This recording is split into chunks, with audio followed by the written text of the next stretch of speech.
the County Assembly of Kakamega who have come to attend these proceedings, and we have agreed to them to do so. You're welcome. You may take your seats. While you're up here, no cheering, no talking, you just listen. Honorable members, on the 19th of December 2024, I received a communication from His Excellency the President nominating the Honorable Mutahi Kagwe EGH as CS for Minister of Agriculture and Livestock Development, the Honorable William Kabogo as CS Minister of Information, Communication and Digital Economy, the Honorable Lee Kinyanjui as Minister of Investment, Trade and Industry. I thereafter communicated to the House, and as required under the law, this Committee on Appointments is to conduct what in American jurisdiction they call approval hearings. In our jurisdiction, we call it vetting. Pardon? So that we can be able to assess the suitability or otherwise of the nominees in holding public office in the manner His Excellency the President has proposed to the House. We are going to have this proceeding start in the next few minutes, starting with the Honorable Mutahi Kagwe. Don't call him in yet. Thereafter, William Kabogo, and finish with Lee Kinyanjui. Honorable members, I have received a request by a gentleman called Aura, and his advocate called Harrison Kinyanjui. Wakili habari? Okay, get seated. Aura has asked this committee to have Harrison Kinyanjui appear before us and cross-examine Nominee Kagwe on the basis of a memorandum that they have sent to us. My direction, honorable members, is that under the Parliamentary Approval Act Cap 7F, Section 6 thereof, there is no contemplation in the Act of any contesting party to appear before this committee to cross-examine any nominee. The provision of the law is that whoever has any issues on a nominee deposits an affidavit, as the gentleman Aura has rightly done. Such an affidavit is then commissioned by a commissioner for oaths, as it has been done, and is forwarded to the Clerk of Parliament within the time stipulated. It has been done, and the committee will then, in the process of conducting the hearings, put questions to the nominee, if they wish, on the basis of the affidavit, and the nominee who has been furnished with the affidavit would have responded to all the allegations therein and advised that he has done. So the record is available to our support team, and whatever contents therein will form part and parcel of the findings of the committee in terms of its accuracy, its factuality, its veracity, and so on and so forth, in establishing the suitability of otherwise of the nominee. So to Mr. Aura and your lawyer, you're at liberty to sit in that gallery and listen to the proceedings. but the privilege of you appearing to cross-examine a nominee is not provided for in any law. This is not an adversarial proceeding, neither is it a trial. It is simply an inquisitorial process to find out whether the nominees are suitable or not. I think that clears the issue. I'll therefore direct that the first nominee, the Honorable Mutai Kagwe, be brought in. Yes. Speaker. Yes, Majority Leader. Honorable Speaker, we are well guided by your ruling on that matter. And probably because Advocate Harrison Kinyanjui has many of our numbers. And last time we allowed Kenyans to contribute to the vetting process through text messages. Maybe you could also advise Advocate Harrison Kinyanjui. He can always, if he needs a follow-up question, he can always text any of the members present. Harrison, if you have any question that you think has been left out, you as truly here will receive it on my line or on any of the members. You are a well-known lawyer, and I'm sure you have sued some of these members here in different capacities. Send them messages, they will ask your questions. We have also received a memoranda, like you briefed earlier, against and for the nominees, William Kabogo and Lee Kinyanjui. Will deal with them when they appear before the committee.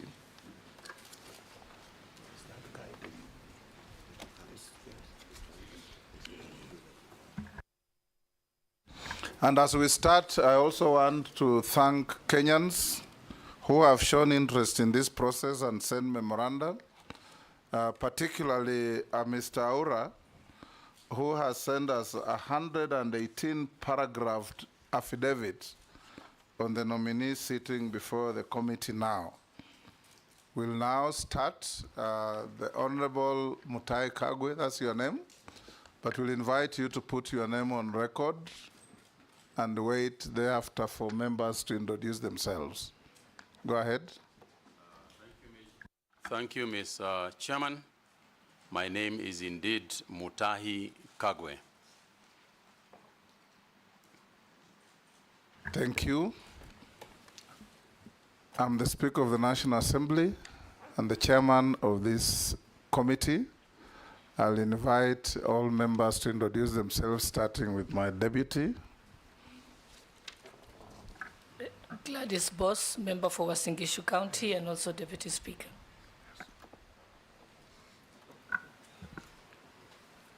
Go ahead with Majority Leader. Kimani Ishongwa, Member of Parliament, Kikuyu, Leader of Majority. Junet Mohammed, Member of Parliament, Sona East, Leader of the Minority Party. David Kosing, MP Poko South. Nelson Koech, Member of Parliament, Belgut constituency. Gikaria David, Nakuru Town East constituency. Naisula Lesuda, MP Samburu West. Robert Mbui, MP Kadhiani, Deputy Leader of the Minority. Owen Baya, MP Kilifi North, Deputy Leader of the Majority Party. George Gitonga Murugara, Member of Parliament, Tharaka constituency. Ferdinand Kevin Wanyonyi, Member of Parliament, Kwanza, Trans Nzoia County, member of this committee. Abdul Rahim Daoud, MP for Nordimenti, Meru County. Mase Mary, MP Teso South, Busia County. Abdi Shuria, MP Balambala, Garissa County. Honorable Mishi Mboko, MP Likoni, a member of this committee. Rehab Mukami, County MP Nyeri, member of this committee. Didoraso, MP Saku, Marsabit County. Stephen Mule, MP Matungulu, Machakos County. Honorable Speaker, my name is Samuel Njeroge, Clerk to the National Assembly. We have a strong secretariat today, Honorable Speaker, supporting the committee. Nominee, all the ladies and gentlemen on the back row are our backup staff, senior officers of Parliament. We also have members of the Fourth Estate present. In the words of Edmund Burke, the most powerful estate in any establishment. We'll now invite you to take an oath. If you are Christian, you take the Bible. If you are Muslim, take the Quran, Holy Quran. If you are Hindu, there is a holy book for Hindus. If you are none of the above, you can affirm. I am a Christian, Mr. Chairman. Take the Bible in your right hand and read the oath as recited there.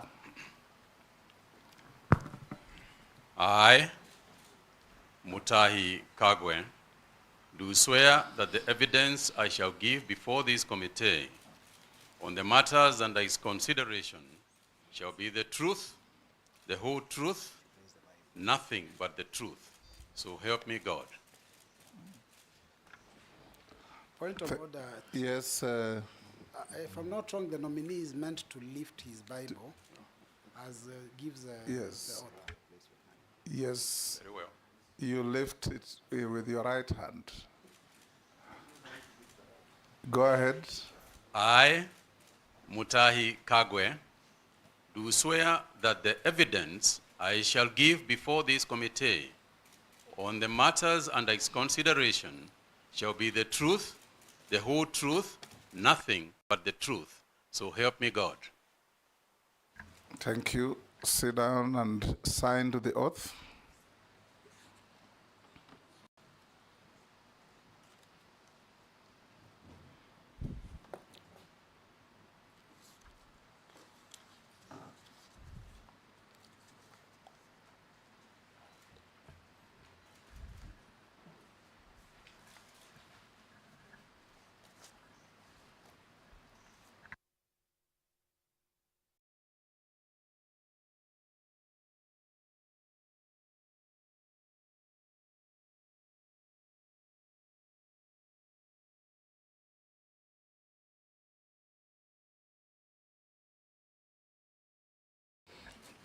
Having signed to the oath, nominee, if you have your documentation that the invitation directed you to come with, pass them on to the sergeant to give the clerk. You have already done so? Excellent. Honorable members, I want to disclose that the nominee was my yearmate at the University of Nairobi. The nominee and I served in the cabinet of our late President Mwai Kibaki.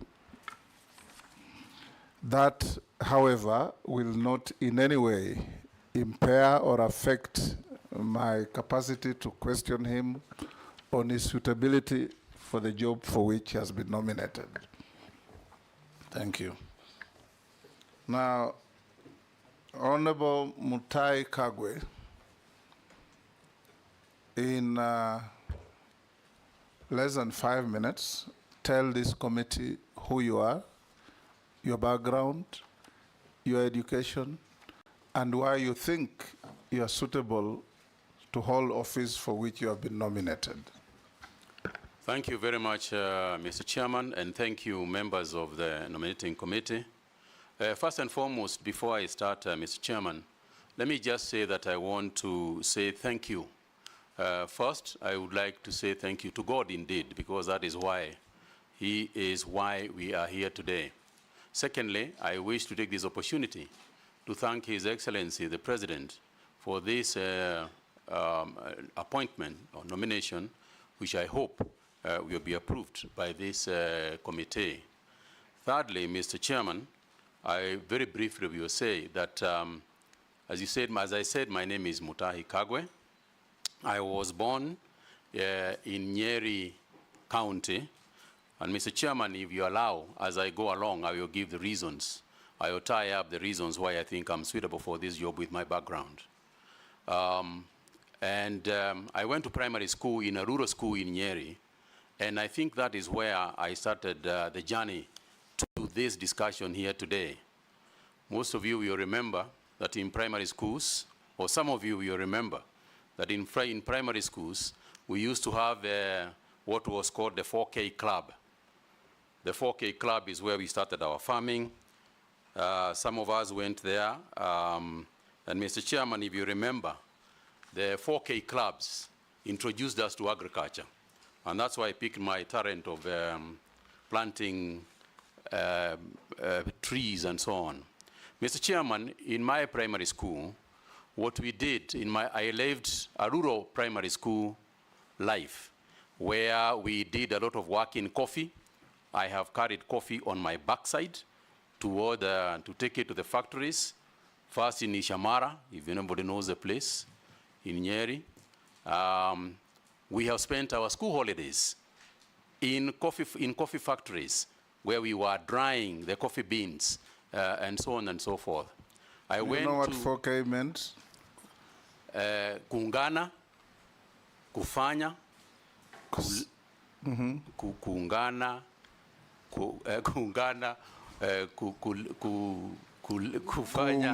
kufanya, kusaidia Kenya. Yes. Thank you, Mr. Chairman. That's what it was. Yeah, and I was a member of that, and you two are a member. Yeah, that's what it meant. And Mr. Chairman, Majority Leader did know that. Yeah. I think he went to school when 4K was dead. Probably. But it is one of the things perhaps we should think about reviving as we go along. Mr. Chairman, I then went to Kagumo High School, where I studied for 6 years. But in the course of my studies too, I was a member of the agricultural club in the school. And it is through the agricultural club in the school that we actually started eating eggs at Kagumo High School, because it is how we started the school poultry project. And I remember distinctly Mr. Gisheru, who was our teacher, leading that whole project, and just emphasizing to us the importance of agriculture at the time. But I was successful in Kagumo High School, and I went to the University of Nairobi, where, as you graciously acknowledged, Mr. Chairman, we were in school together, where I graduated with a bachelor's degree in commerce. And I want to talk about that commerce degree, Mr. Chairman, because a degree in commerce prepares you generally for business management. May it be the business in public or business in the private sector. And my education was rounded enough so that in the course of my career, as I left university, in the course of my career, I have managed very different businesses, both in public and private life. I also went on, Mr. Chairman, to do a master's degree at USIU, again in business administration, a master's in business administration, emphasizing my studies more in management information systems as well as finance. Mr. Chairman, during this time, I did my master's when I was working, but I started off my working career at an interesting small place called Mashambani Magazine. Mashambani Magazine was a magazine published by trend publishers, which was about farming. And I later, in my capacity as a marketing manager of that company, closed Mashambani Magazine and replaced it with Farmer's Voice. The Farmer's Voice magazine, which I worked for, was actually the KFA magazine. Those of you who remember, the Kenya Farmers Association is the one that owned the Farmer's Voice, which I published and ran for 2 years. So again, Mr. Speaker, that's why I said the journey that I'm going to explain has gone on to attach me to this interview here today. Of course, I would never have foreseen that this was going to happen. So, Mr. Speaker, having finished my education, I went on to run Trend Publishers, which was Viva, better known as Viva Magazine. I left Viva Magazine and joined the Standard Newspaper Group as advertising manager, followed on where I rose in the group, which was then owned by Lonro East Africa, to become the commercial operations director.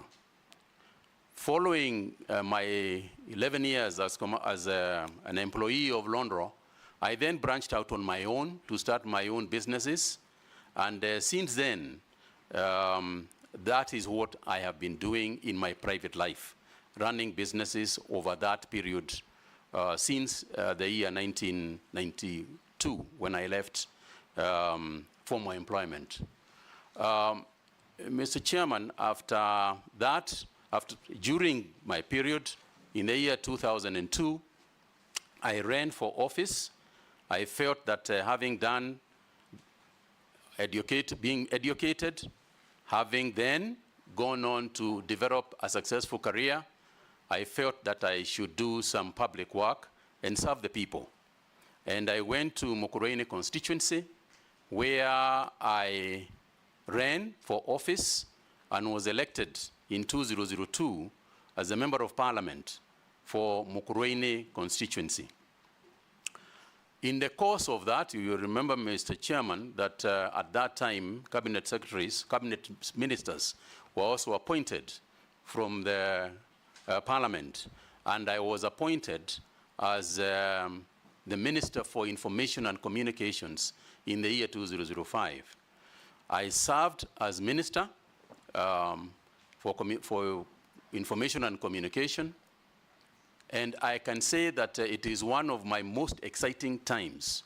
And in terms of preparing me for, again, going back to the cabinet as CS for agriculture and livestock, that's where I cut my teeth in that space of understanding government, being clear about the roles that the different arms of government play, being clear about the role of cabinet, collective responsibility, and other aspects that you learn as you do these jobs. I then, in 2007, I lost my position as member of parliament, but then I was appointed by His Excellency, late President Kibaki, to be chairman of the Multimedia University Council. I was the first chairman of that university and laid the foundation of what is now perhaps a uniquely placed university in terms of the technology space and communication space. And again, I'm very proud of my work there and what we did. I then, Mr. Chairman, left. Wind up. I then, Mr. Chairman, went to back to Nyeri County, where I became the senator of Nyeri County. Followed after that by my appointment again back to the cabinet as the CS for health in 2019. And Mr. Chairman, all that experience that I have had, both my education, my experience in school, my experience in private sector, my experience as cabinet secretary and the Minister for Information, Cabinet Secretary for Health, have all, in my opinion, ably prepared me for this particular position. Thank you. I'll invite members to put questions to you, starting with the Deputy Speaker. Thank you, Honorable Chairperson. Mr. Tahi Kagwe, now that you're going to be the Minister of Agriculture, we know certain challenges exist in that sector. First, Kenya is a net importer of foods that is capable of producing, like edible oil and rice and wheat. We also know the fact that the average age of a farmer is 65. Yet, our population is highly youthful. If you're approved for this appointment, what strategies will you employ to make agriculture more attractive and profitable to young people so that we can ensure that we have food security in the future? Thank you. Go ahead. Thank you very much, Mheshimiwa. Now, let me just start by the rider that you started with, which is the importance of agriculture in the country. And to say that over the years, the problem that you have alluded to, the issue of food importation, the issue of youth, has been around with us. The framework on which the current agriculture ministry is being run, or is agricultural sector transformation and growth strategy, Mr. Chairman, I want to raise this issue broadly to say the following. First, there has been a misguided notion, I think, over the years that we have all made. And that is to say that the focus, the initial focus of everything in agriculture is production. Mr. Chairman, what we must refocus on in the ASDGS is coming on for review because it was structured in 2019 and is coming up for review after 5 years. Mr. Chairman, the only way that agriculture is going to be the kind of industry, the kind of structure, the kind of mainstay for our people that we are ever going to construct is if the farmer becomes a central consideration of everything that we do. Mr. Chairman, until and unless the farmer looks at his profit and loss statement and sees that he is making more money than he is spending, we are going to continue having issues of food security. We are going to continue having issues of underproduction of food items, as well as cash crop items, as well as livestock items. So the focus to me, and what we must begin to philosophize about, has got to be how do we put more money in the farmer's pocket? If we ask ourselves that statement, and I want Mr. Chairman to say that I recall very distinctly that when I was appointed Cabinet Minister for Information, and I tried to figure out how to deal with the many problems that were there, we arrived at one sentence: let's take a telephone and it works. Everything else we do around us must be focused on that issue. Whether we are going to get international gateways, whether we are going to license other players in the market, it is all should be about the concept of a telephone working. Similarly, if we are going to revive agriculture, the only way we are ever going to do it is when the farmer is profitable. When the farmer is profitable, we'll have enough food. When the farmer is profitable, we'll have enough for exports and so on. But no matter how many papers we write, no matter how many debates we have, no matter how much discussion we are going to have, unless and until the farmer looks at his balance sheet and says that income equals price times quantity, we are not going to succeed. So for me, therefore, when we look at the sphere, when we look at the entire agricultural space, then things that we do should go to that. You talked about the youth. Youth today, Gen Zs, millennials, and others, are about one thing if they are going to go to business. It's about profit. It's about making money. No youth is going to go to agriculture because we are urging them to go there. They are only going to go to agriculture if they are going to make money. And the only way they are going to make money is by taking the necessary steps that we have to make in order for agriculture to be responsive to profit making. Now, Mr. Chairman, this is very broad, and therefore your activities within the agricultural sector that we have to carry forward, that we have to do. For example, just to take youth as an example. In order for us to attract the youth into agriculture, youth have no land to grow food on. A lot of the young people don't have land.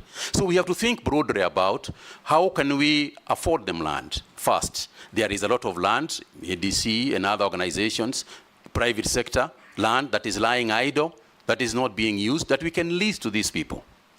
Now, in order for us to lease land to these people, we have got to make sure that the land, that the use of the land that they are getting is going to be profitable to them.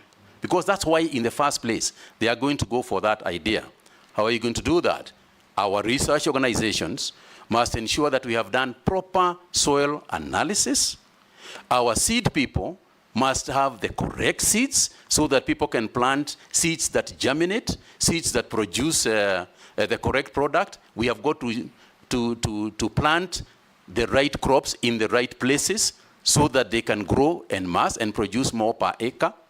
So we have got to use the technology because youth are interested in technology. And also we have to define, when we say that the youth should be involved in agriculture, which part of agriculture are we talking about? Because it is not just about growing to grow crops. For example, tourism in agriculture is being involved in agriculture. You know, you travel all over the world and you see yourself being taken to places where they grow all sorts of things in other nations. We want people to come to Kenya also to see our agriculture. That's an area that can be attractive to the youth. There is fintech and agri-finance. These are the areas that the youth are going to be interested in. So in a nutshell, Mr. Chairman, the business of agriculture has got to be looked at from a profit and loss in order for us to make it worthwhile and in order for us to revive it. Agriculture for the youth must be made cool. It is too ordinary. It's too boring. Youth are not going to go there the way it is structured today. It's got to be something more exciting that involves technology, that involves new ways of doing things, that involves areas in agriculture that we have not quite spent our time on, things like hydroponics, aquaponics. These are areas that they are going to look at. The use of technology means that they are going to introduce new things in agriculture that do not currently exist. What does that mean, therefore? It means that the training that we are going to engage in, working together with the ministries of education, we have to look at the training that we are giving the agricultural sector, the agricultural students. What are we training them in? The future of agriculture is going to be in technology. AI, for example, artificial intelligence, is going to play a very crucial role in the future of agriculture. And if that is the case, are we educating our people, our future farmers, enough to deal with that issue? They are doing it elsewhere. If you go across the world, they will be doing that. So the question is whether we are preparing ours to compete with the best in the world. Thank you. Majority Leader, I will encourage you, nominee, to exercise some brevity in answering questions. You have 2 hours engagement with us. I'm trying, Mr. Chairman. It's just the breadth of the question. Yes, Majority Leader. Thank you, Honorable Speaker. Honorable Speaker, maybe I'll start the CS nominee from his response to Mr. Aura's affidavit in respect to your suitability for appointment based on your professional academic qualifications. And he responded by saying that the fundamental criteria for appointment to such a position is based on one's ability to provide effective leadership and service to the public. And in that regard, you say you have the requisite qualifications to serve as Cabinet Secretary for Agriculture, despite not having any training in agriculture. And probably you also didn't have any training in health when you served as Health Minister.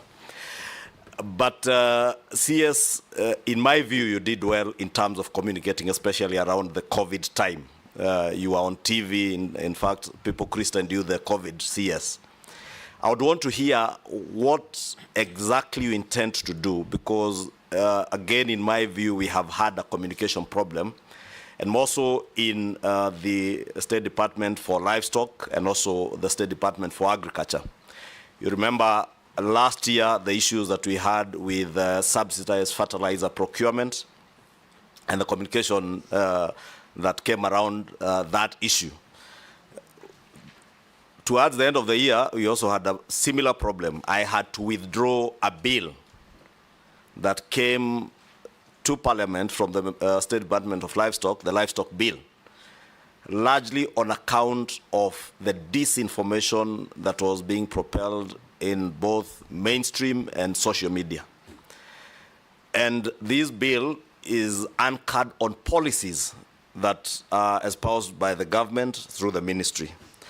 I would want to hear what you intend to do now as Cabinet Secretary. One, to provide that effective leadership within the ministry, to communicate effectively to the public what is contained in the bills that you will bring to Parliament, because Parliament tends, and in this case, my office of the Leader of Majority, we tend to take the flak from everybody, believing that all legislation that comes from government is authored by parliamentarians and the office of the Leader of Majority. So I want to hear first what you intend to do to ensure that there is effective leadership in terms of communication. And as I said, In my view, you have done well in your previous postings, whether it was in ICT or in health.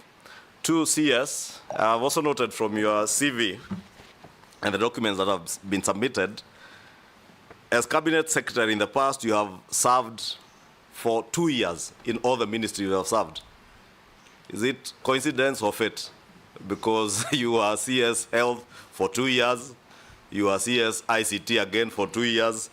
Are you going to be CS Livestock Agriculture for 2 years since you are being appointed in 2025?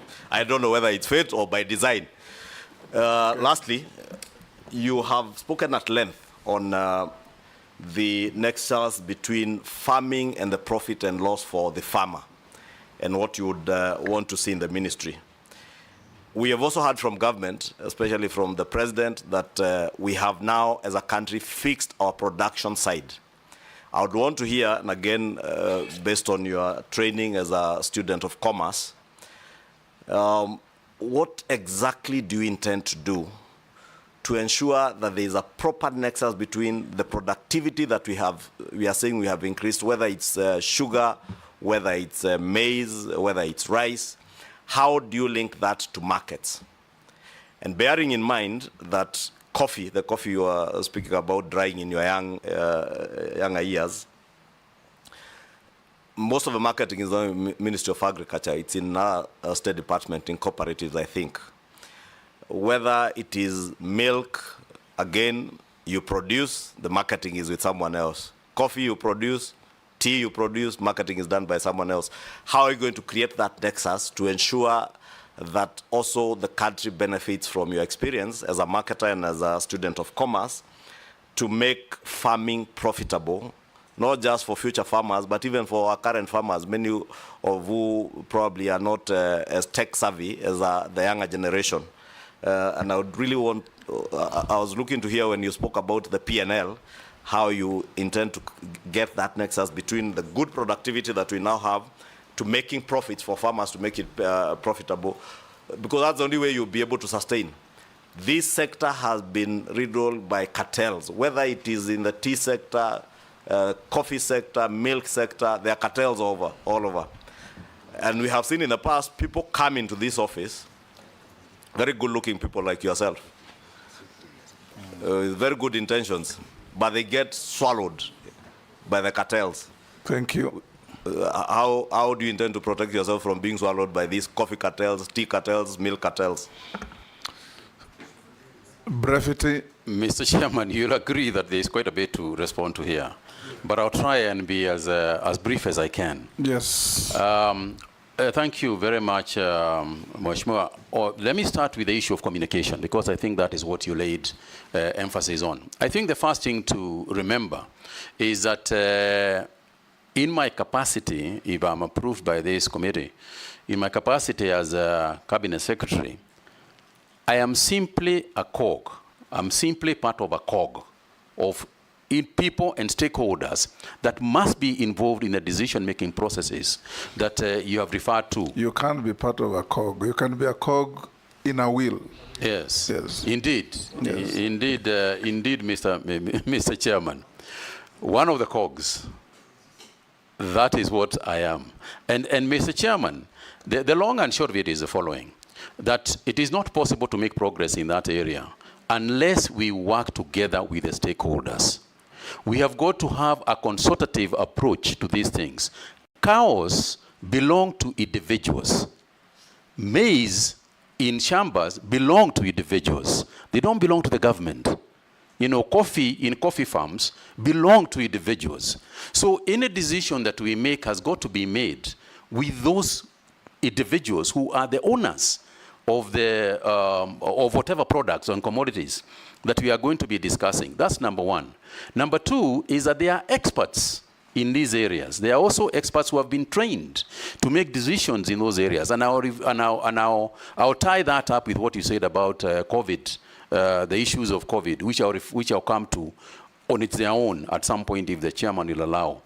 And to say the following, that part of the reason why there was so much necessity of communicating virtually every day to the people is the weighty issue that was at hand. You are talking about life and death of people.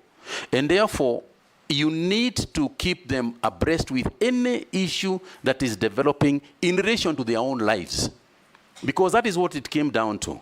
Similar, and that's why we had a press conference virtually every day, whether it was made by myself or other players, or other ministry officials. It was determined, we determined that that is the way we were going to handle communication to them. Now, to do so, we got the right information from the people who are technically qualified to give that information. We had epidemiologists, led by Professor Anzara, who informed us about the right thing to tell people and the information that people need in order for them to make their own decisions. So the first thing is that we have got to be consultative. We have got to make people, we have got to consult people, we have got to consult the owners, we have got to the owners of agriculture, we have got to consider the experts of agriculture, so that as we make progress, we move together, we work together. If you take an example, and I mentioned coffee, even sugar, you cannot make decisions about sugar unless we involve the person who is actually going out there growing sugar, on day-to-day basis. The sugar actually belongs to him. And there is also obviously consultations with the other bodies, for example, this organization, the National Assembly and the Senate. There are institutions that are involved in what we are doing at the ministry. And if you remember, Mr. Chairman, that agriculture is essentially a devolved function. In Schedule 4 of the Constitution, there are the areas that are supposed to be handled by the county governments, and it divides it into areas that are also supposed to be handled by the national government. So we have to involve the stakeholders who are going to be largely, and to a large extent, the county governments. So in terms of communication, I want to be clear that we are going to establish a very robust communication system that is going to be both in mainstream media as well as social media. And I know that Mr. Chairman, the Honorable Leader of Majority spoke about the ills sometimes, the negatives that come. I think sometimes we have to agree that in this day and age in the democracy, we have got to take both the positives and the negatives, and they are going to keep coming anyway, and that is not going to change. So I think for me, what I would like to do is use the same social media, use the same mainstream media, work with the fourth estate to try and disseminate information as much as I can to the farming community. And it won't be the first time, because during the period you have referred to, during the COVID period, part of the key players in terms of dissemination of information and the buy-in to the activities of government was actually members of the fourth estate. They are the ones who assisted us to succeed.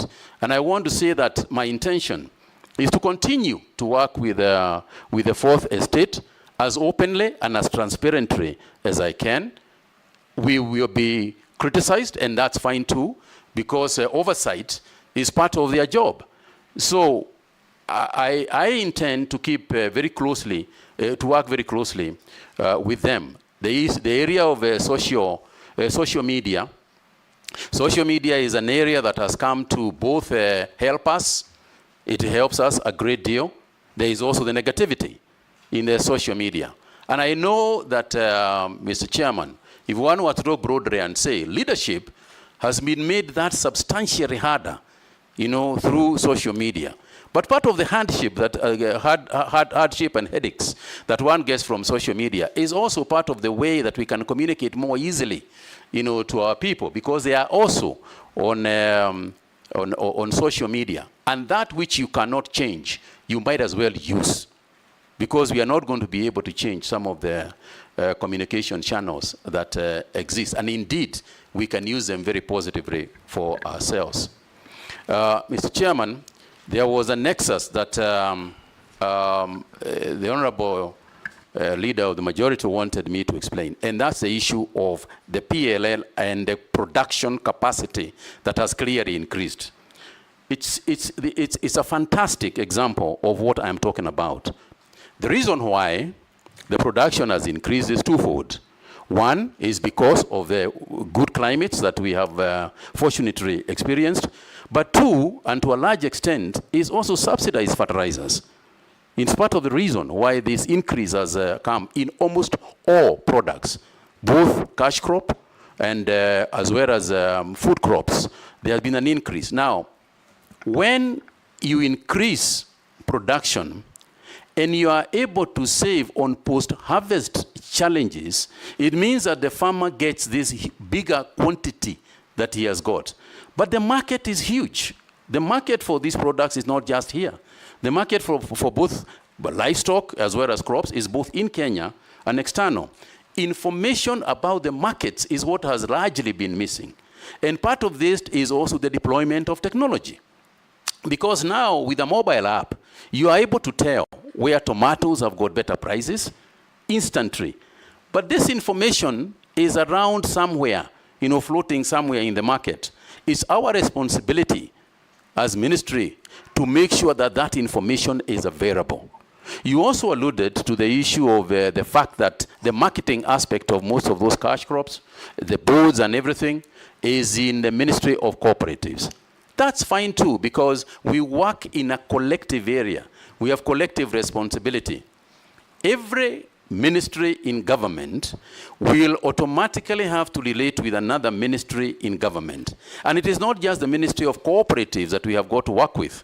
We have got to work with the Ministry of Energy, for example. Right now we are waiting for the Ministry of Energy to connect to Kenani, to the Kenani leather park that the ministry is establishing. We are waiting for the Ministry of Water, to also connect water. So we will have to work collectively. We have to work together. Again, coming back to the example that you gave, if you look at the management of COVID-19, it was a whole government approach, whereas the central ministry was the Ministry of Health. The activities that were happening, keeping law and order, the Ministry of Health does not have any askaris. That is Interior that was assisting us in keeping order. The Ministry of Health does not have, is not in charge of matatus and so on. Yet, we are to contain even containment measures, included the transport sector. So we have to work with the CS for transport. Education is not part of health, but it was a huge, huge part of the activities on the Ministry of Health during the COVID period. That too simply illustrates that you need to work collectively with other ministries, and that forms part of collective responsibility. Yes. Jeanette? Thank you, Chair. I'll be very brief. Chair, I wanted to ask which chair? Chairman, Mr. Speaker, Mr. Speaker, Chairman. Chairman, I want to ask the nominee. I gave the latitude to your colleague. Now, muulize swali moja moja. Yeah. Go ahead. One is a general question. Chairman, I want to remind the nominee, or to inform him that in the last 2.5 years, he will be the third Minister for Agriculture. There was one who came at the beginning, second one came, we vetted him, you are the third one we are vetting. If you are approved by this House to become the Minister for Agriculture. And the last one we vetted, I asked him a question. I told him, do you know what you're getting into? He told me, yes, I know. I want to ask you also, do you know what you're getting into that ministry? You need to tell me more what you think of that. The second issue is the people or the ministry concentrates so much on agriculture and normally forgets about livestock. And in many countries in the world, their GDP growth is even contributed much higher by livestock than agriculture. What do you think you will do in the livestock sector so that the GDP, the livestock sector can contribute to the GDP of the country? And what is your position on the vaccine that's being proposed to give to livestock in this country? What do you think it is? Or how will you implement it? Or what are your views on that thing?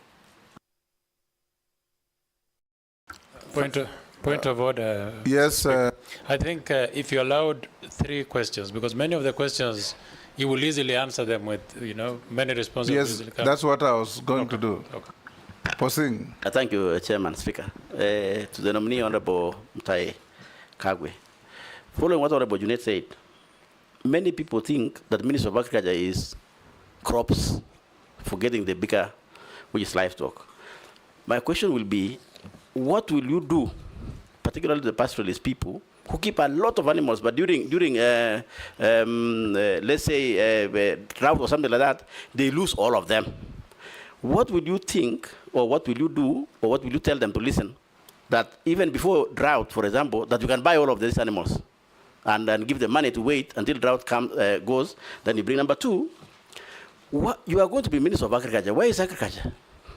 There's no agriculture in national level, in my view. If you look at also first schedule of the Constitution, agriculture is devolved. So when you are minister for who or for what at national level? Are you going to be marketing officer of agriculture, or what is it?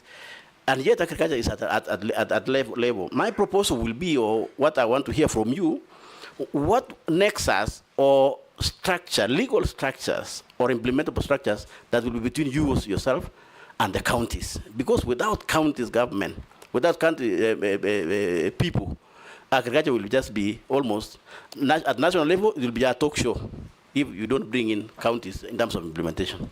Thank you, Chairman. Nelson.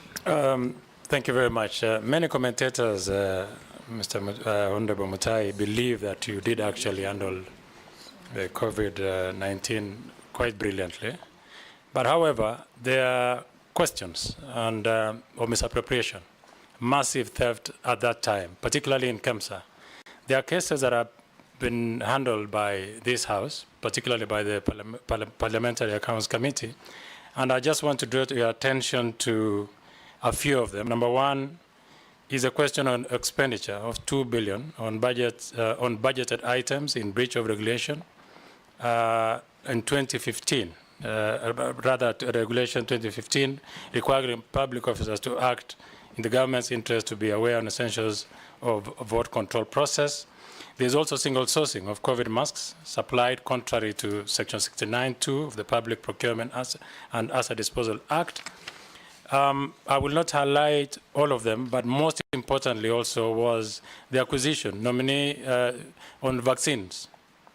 It is believed that you failed to account on the procurement of 1.6 billion worth of vaccines, and it is still a subject of investigation by this House. What do you have to say about all that was said at that time, that there was a lot of misappropriation in Kemsa? Number two, I come from an area which predominantly grows tea, and I want to hear, and I will like to read so that I don't misadventure, that tea prices in Mombasa auction were on a downward trend in 2022, forcing the government to establish a minimum reserve price of USD 2.6 for the teas from the east of the rift and the USD 2.4 for teas from the west of the rift. This initiative was aimed at stabilizing the market and addressing the declining tea prices at the Mombasa auction.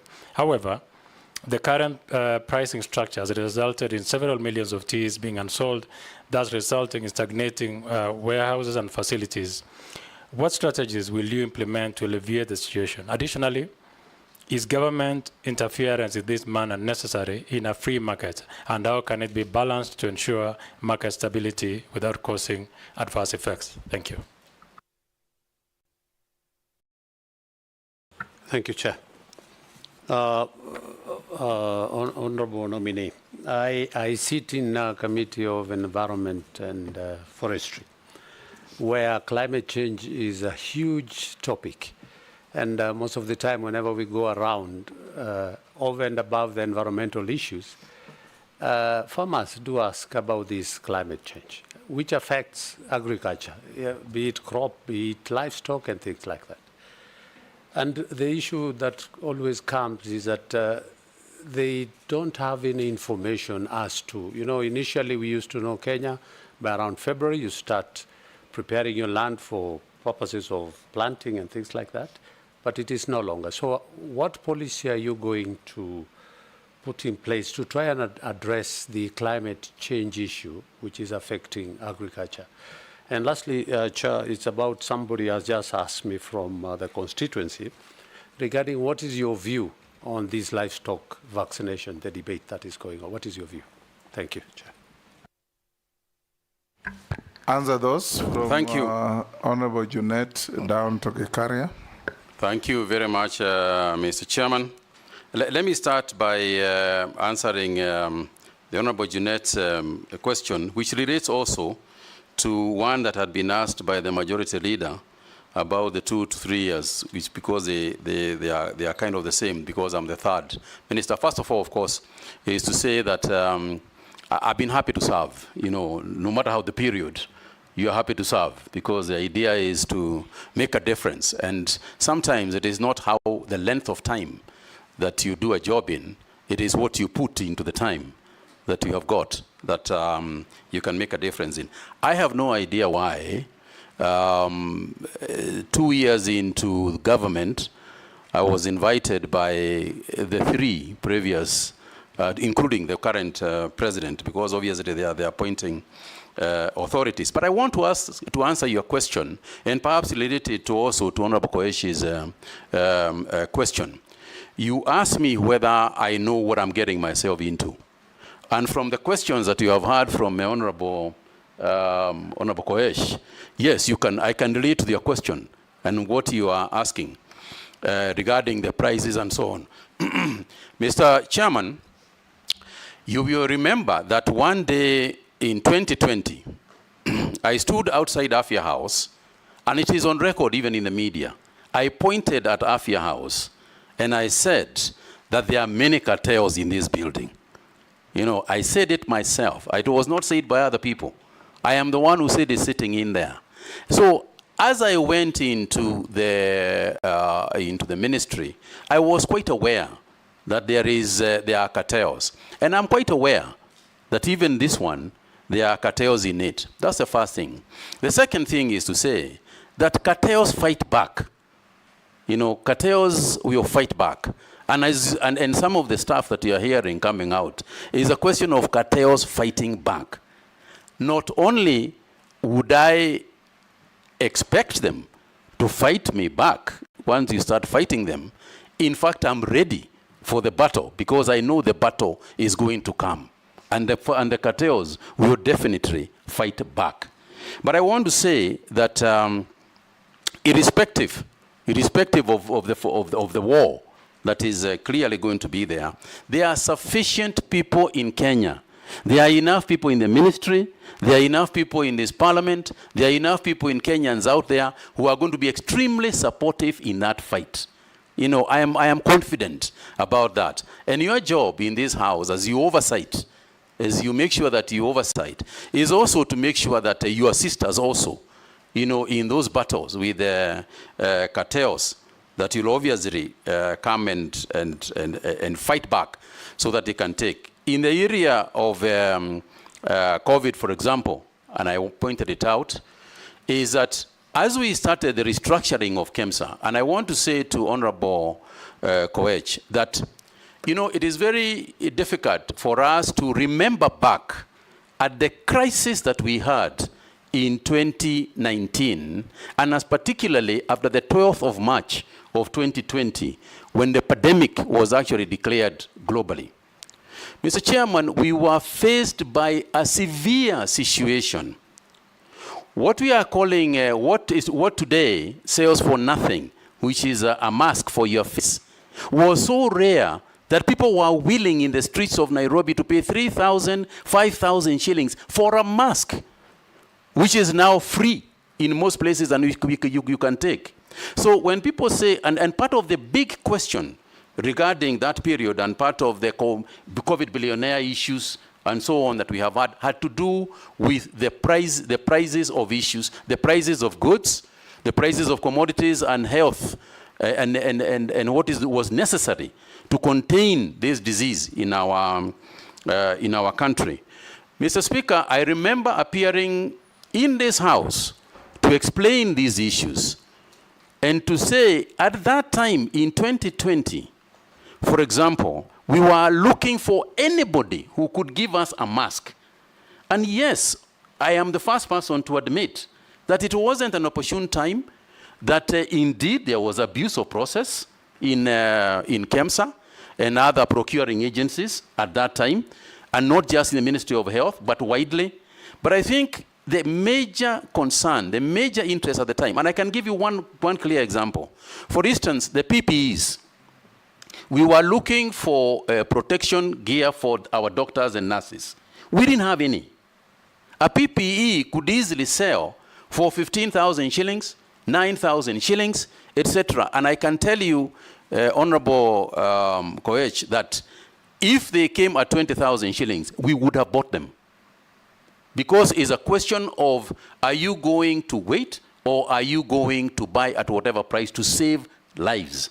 Money almost begins to take a secondary position when it comes to life and death. And that is what it was. But we are also the same people who worked on it. What steps did we take? I called all the manufacturers of materials. I sat outside my office with a bottle of water, testing materials to see whether they could be able to be used for PPEs with the experts in the Ministry of Health. And consequent to that, we were able to use our own people in Shona, in Athi River, in Nakuru. We were able to use our own people to produce the same materials at a quarter of the price. And now today, the same PPEs can be produced in our country at 2,000 shillings or less than 2,000 shillings. So it wasn't an appropriate time. A lot of mistakes were made, and I'll tell you that and confirm that indeed there were mistakes made. But I would also like to say that at the prices that I was saying, and this is what I explained to Parliament, and I challenged this House, at the time that we were buying PPEs at, say, 9,000 shillings, I said I would like somebody to show me any place where the PPE was selling at less than that price. And I remember, Mr. Chairman, going to Aga Khan Hospital, going to Nairobi Hospital. Everybody was desperate and the prices were crazy all over the town. It wasn't that the Ministry of Health was buying those items at a higher price than the rest of the world or the rest of the country. We were buying it at the market prices at that time. And this is something that I have explained, at length. Mr. Chairman, the handling of COVID-19 at that time was such a nightmare. It was such a nightmare that the cost to people, the cost of lives, every day we would wake up to be told that 10,000 people are being buried in New York. The Italian government has given up and surrendered, that everybody is dying. In South America, people are being dragged out of houses and being burnt outside, they are cremated outside their own houses. So it wasn't a time that people were making very, very rational decisions. It was a desperate period, but we did what we had to do. And Kenya, by the way, is one of the countries that got praised because of the work that they did. And Mr. Chairman, I will say this. I am prepared to do, I take responsibility, and I did. And I said everything that happened that was not correct in my ministry, and throughout that COVID period, we must take responsibility because it was there. The negatives, I take responsibility. The positives, I give credit to the team that was working at the ministry.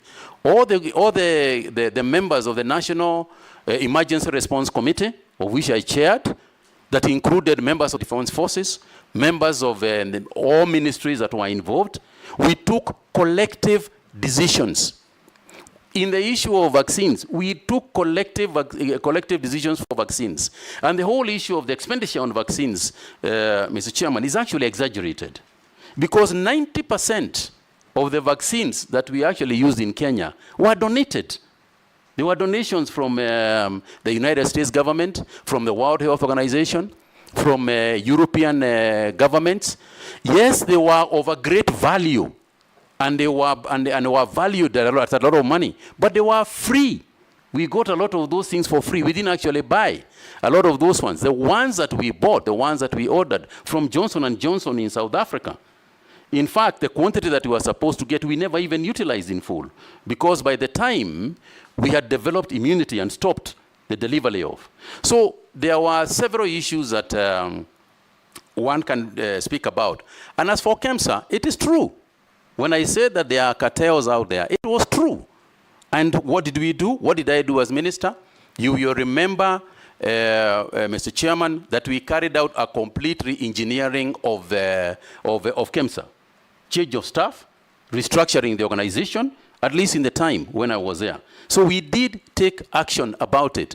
And I'm the one who invited the investigating authorities to come and go through it so that we can see how we can change the entire structure to do a better job in a crisis like that. For me, Mr. Chairman, what I say is that I hope, because there will be another pandemic, it is not a question of whether it will be there. It's not a question of if it will come. Looking at the global situation today, it is very likely that we are going to get some zoonotic and other pathogens that will cause pandemics in the future.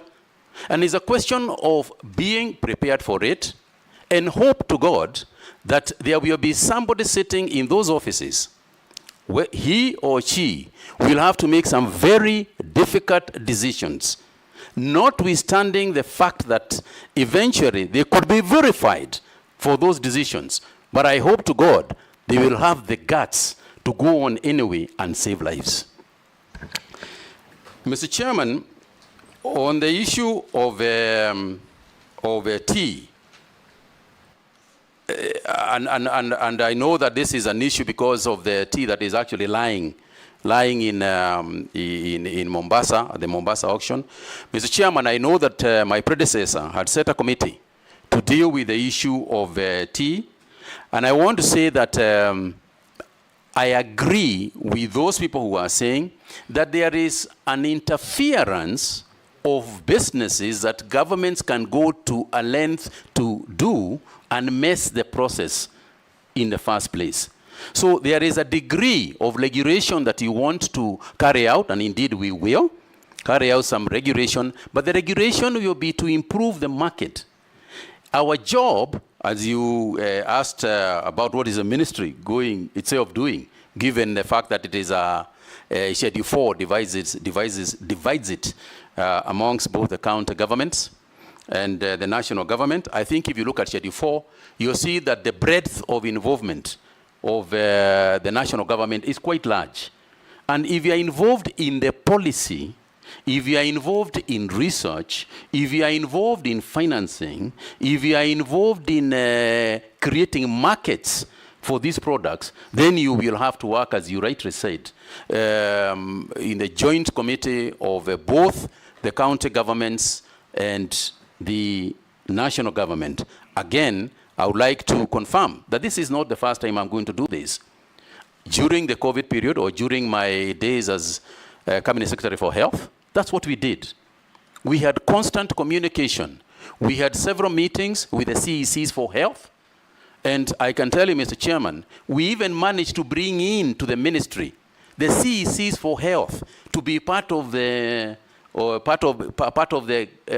teams in the Ministry of Health at headquarters, so that you can create the linkages between the county governments and the national and the national government. So part of the price stabilization is to make sure that we are opening new markets. You know that our biggest competitors in the tea sector is China and India, and they have got varieties of tea that they produce. But we must also ensure something else, and this is where the regulatory framework comes in. We must make sure that even as we talk about the prices, we talk about the quality of tea that we are producing. We must ensure that we have got a minimum regulated quality of tea that can be called the Kenya tea. Because unless we do that, our tea is famous all over the world because of quality, not because of the quantity. So we must ensure that we preserve and secure the quality of our tea as much as we can, even as we open new markets for it. Mr. Chairman, sorry. No, touch on overemphasis on crops as opposed to livestock? I was getting there, Mr. Chairman. And then climate change. Yeah. So that we go to other questions. I was getting there, Mr. Chairman. I think the honorable member said that livestock has got the capability and possibility of actually becoming a bigger industry, and that is true. Because if you look at countries like Ethiopia, our neighbors out here, the leather industry in Ethiopia is huge. But again, Mr. Chairman, we must look at the livestock farming in its holistic form. Because when we talk about the animals that are grazing, we have to go back to that farmer. And I said earlier, and I go back to it, we have got to make sure that that farmer is earning his bit. Part of the measures that we must take, especially in the pastoralist community, is education and extension farming, extension livestock experts. They must talk to our livestock grazers and our livestock keepers and the breeders themselves. Because part of the way that we can develop the leather industry is it comes back all the way to the skin that the animal is walking in. Because that is where the quality of the leather first starts. For example, if you have got barbed wire in the compound and a cow grazes along the barbed wire and tears just a little bit on its skin, that leather is already affected. It is as complicated as that. Mr. Speaker, you'll find that the leather that we are producing in terms of quality is second and third grade. So we have got to go back to the farmer and say, as you keep the cow, since you want to make money, make sure that the skin, the hides and skins are taken care of. We must go all the way to the guys who are not just feeding the cows. What feedstuffs are we giving these cows? And you'll find that when we are looking at a basic cow for export, 200 kilos is the average weight of our cows. Out there, they are looking for 350 kilograms cows. So in terms of meat, in terms of hides and skins, it's an area that we need to work on and improve. And we need to work with the pastoralist community. We must sit together and work on those ideas that are there. Because there is nothing very, very new. They know it. Now, when it comes to the leather industry, the formation of the leather park in Machakos is a huge development for us. It's a big thing. And so we must make use of it. This is a time when we can get the Gushis of this world, coming here so that we can make proper leather. The affluent plant, which has already been constructed, is actually the biggest single contribution in terms of the leather industry that we want to develop. And I'll be there, and I'll make sure that the plant is complete, and also the engagement with the pastoralists as well as other livestock farmers, is complete and engaged. Mr. Chairman, I also want to talk about the policy on insurance, because I think it's crucial. We must make sure that our farmers, the pastoralists, have insurance for cattle. Because if they do not have insurance, and I have been there at one time, I remember distinctly, Mr. Chairman, going to Mandela at one time, trying to get the farmers to agree to sell their cows because KMC was buying them, but they were not agreeing to sell. So there is also a cultural aspect that we have to deal with, and agree that it is there. And say to them that, look, when times come for drought, let's sell these cows, so that then we can create a revolving fund, so that at the time when the rains come, we can go back and restock the cattle. And I think it's also important to teach this issue of insurance, because largely there is no communication on it. Yet, there are very many organizations that are involved in this insurance for livestock. And I think we must push that agenda, and I'll be at the forefront of ensuring that it is there. But more than the insurance is also to make sure that the insurance premiums are affordable. So there is no point of saying there is livestock insurance, but the insurance is too high. People can't afford it. So we have got to go back and ask ourselves, how do we make sure that there is so much livestock, there are so many cows that are being insured, that in terms of the insurance premiums, they can come down. Because insurance works on the basis of probability. The probability that something bad is going to happen diminishes as long as the base itself is becoming, has been widened. So there's a lot to do, I agree. I cannot profess to be an expert sitting here, but I think there is the will, and I intend to work on it. Mr. Chairman, you'll allow me to also talk about the environment, because it has also been raised by Honorable Gikaria. The issue of the environment and farming. Mr. Chairman, as we said, there is an issue on this climate change that is right in front of us, and that is the issue to do with the European Union deforestation regulation, where the European Union is coming out with the rules that say that if we are deforesting to plant crops or to farm, we will not be able to export our commodities, animals, and products to the European Union. Now, this is something that we can't afford because that is our biggest market for virtually most of our agricultural products. So it is not just because they are asking us to do it. And Mr. Chairman, I like to say that in terms of what the Europeans have set as a standard of climate change or climate specifications that they want to set, in my opinion, Kenya is actually ahead of it.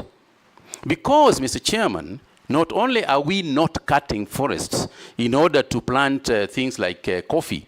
For example, in the coffee sector, we are actually planting trees in the coffee farms. We are planting grevillea trees that grow in tandem with the coffee. In any event, coffee is a tree itself. So when it comes to the issue of planting, you know, being the EU DR regulations, I think we are going to meet the, I suppose the deadline is this year, but I think we are going to discuss with them and meet that, their demand. But more importantly, Mr. Chairman, is that agroforestry is also agriculture. And his question was, the farmer used to know that you plant at the end of February, the rains will be there 1st March. Now it's not the case. How are you going to keep information flow to the farmer on the changing patterns of weather? I'll get there, Mr. Chairman. That's what he asked, and yeah. I'll get there, Mr. Chairman, but I did want to raise this issue of EUDR because it is part and parcel of this thing of climate change. And Mr. Chairman, technology is going to assist us. The biggest thing in terms of the Honorable Gikaria's question is technology. We all know that there are, these days, the meteorology department can actually predict very well. If you look at your mobile app and look at it, we can predict very well. There was a time when we talk about Rasha, Pale na Pale, you know, which was never going to happen. But I think that we are very confident. And as AI develops, the predictability and our ability to tell the weather is going to become more and more precise. And therefore, and at that point, what then do we do? Because information is one thing, but what do you do when you do it? We need drought-resistant crops, drought-resistant animals that can withstand higher heat and longer and higher temperatures that currently exist. This is a scientific issue. And we are going to work with the research organizations to make sure that at least we mitigate part of what can be very severe natural disasters. Thank you. Yes, Janet? Chairman, I know the nominee was once a politician, but he has cleverly evaded the issue of the vaccine. And we know each other why he's doing that. Mr. Chairman, it is indeed true that I was once a politician, but that is not, but I wasn't evading the question because the matter is very simple to me. And in consultation with those in agriculture, we have also come to the same conclusion. I think the long and short of it is the following. Number one is that my understanding is that the whole vaccination process is to address two diseases. It is to address the PPR and foot and mouth disease. That's what the issue is about. Mr. Chairman, you know, we talked about earlier about social media and what can be propaganda and otherwise. And I think the most important thing is to involve those involved in the industry, including the members of this House, is to involve those involved with the information that we have and say, this is a vaccine, it is being made by Kevavapi, who are our own people, it is for this and this purpose, we only vaccinate about 10% of our livestock, we want to vaccinate more than that. But the point of the matter is this, the cow, as I said earlier, belongs to an individual. It doesn't belong to the government. The goat belongs to an individual, not to the government. So the matter is simple. Here is a vaccine. It is for foot and mouth disease. You have a goat. Do you want the goat to be vaccinated? You say, yes, I want to be vaccinated. We vaccinate. You say, no, I don't want my goat to be vaccinated. Sawa. Do you have a cow? Do you want the cow to be vaccinated? This is the reason why it is to be vaccinated. You say, yes, we vaccinate. You say, no, we don't vaccinate. Allah? Thank you. Point Yes, of order. Robert. But point of order, Honorable Chairman, point of order. Yes, Mishi. I think, Chairman, on the same breath, because there is a lot of misconception and a lot of negative narrative, so we wanted to hear from the nominee, how is he going to address to the public and put some trust to the public regarding the vaccination? We wanted to hear on that perspective. Thank you, Honorable Mishi. The communication aspect of it is huge. The communication aspect of this is very big. And I'm going to use the experts. I'm going to use the experts in Kevavapi. I'm going to use the experts who understand this very well to be actually the lead communicators, just like we did with COVID, where we had the doctors themselves explain the issue.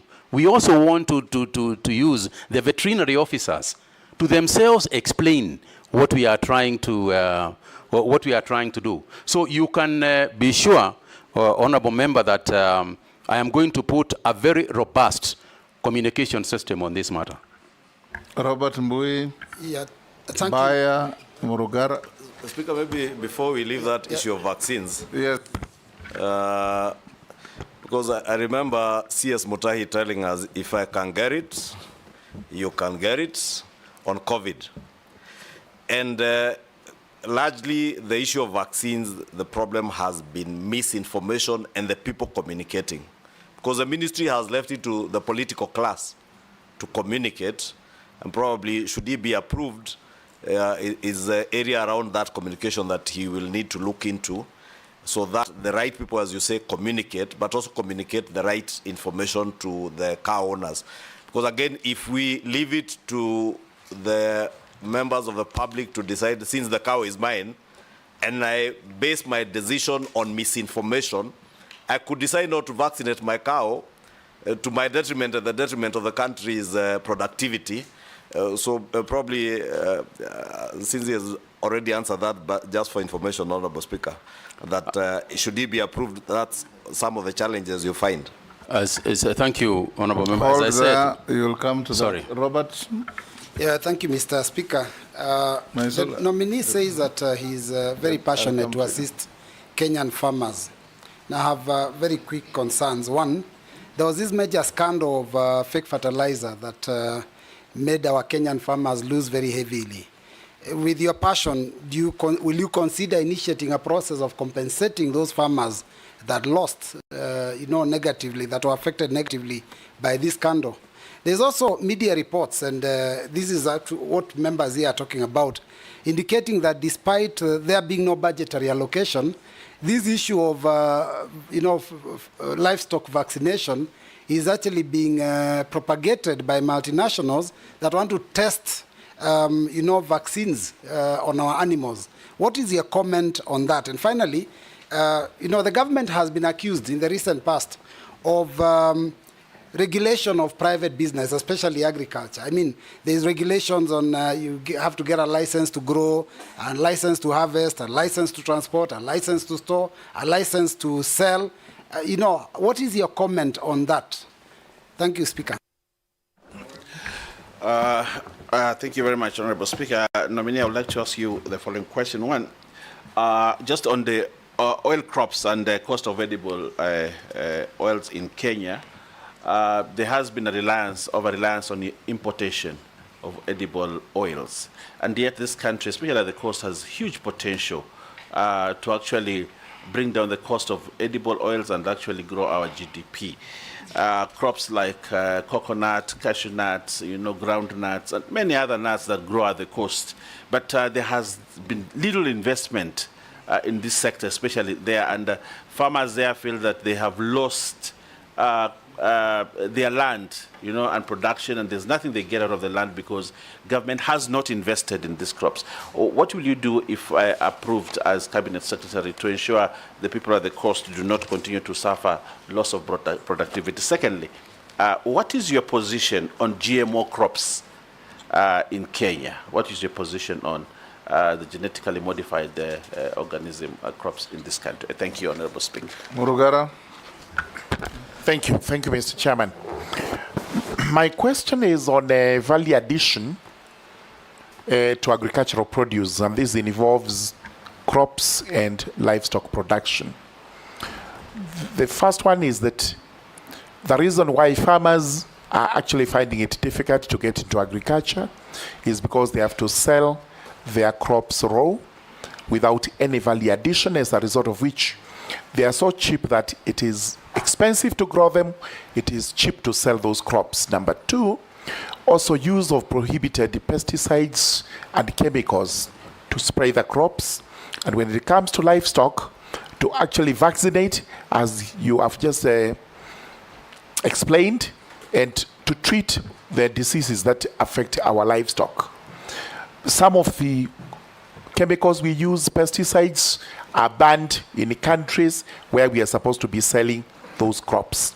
What are you likely to do so that you are able to cut the niche of the market out there as regards our agricultural crops and our livestock? Ferdinand. Nominee, I come from Tanzania, and I want to be very, very specific. First and foremost, distribution of the fertilizer. Farmers must be attracted to do their job, but the distribution of fertilizers in the country is bad because it's put in one place and the farmers have to travel miles and miles to get whatever they want to go, so that the cost of actual production goes up. And so most of them are actually discouraged. Secondly, and I want to just correct you, you talked about the youths. I think you have to get the youth to get into extension services, because that is very, very important. And for you to get this youth, you must have a program to attract the youth so that we have these extension services so that the youth can be able to go there and do some work. And I think it's very important that we get that right. Lastly, if you don't mind, we had fake fertilizers, and the farmers, I don't know whether somebody asked that, but I don't think, yeah, somebody asked that. If we did, then of course, specifically, we have ADC land. And you rightly say the population of this country is going up.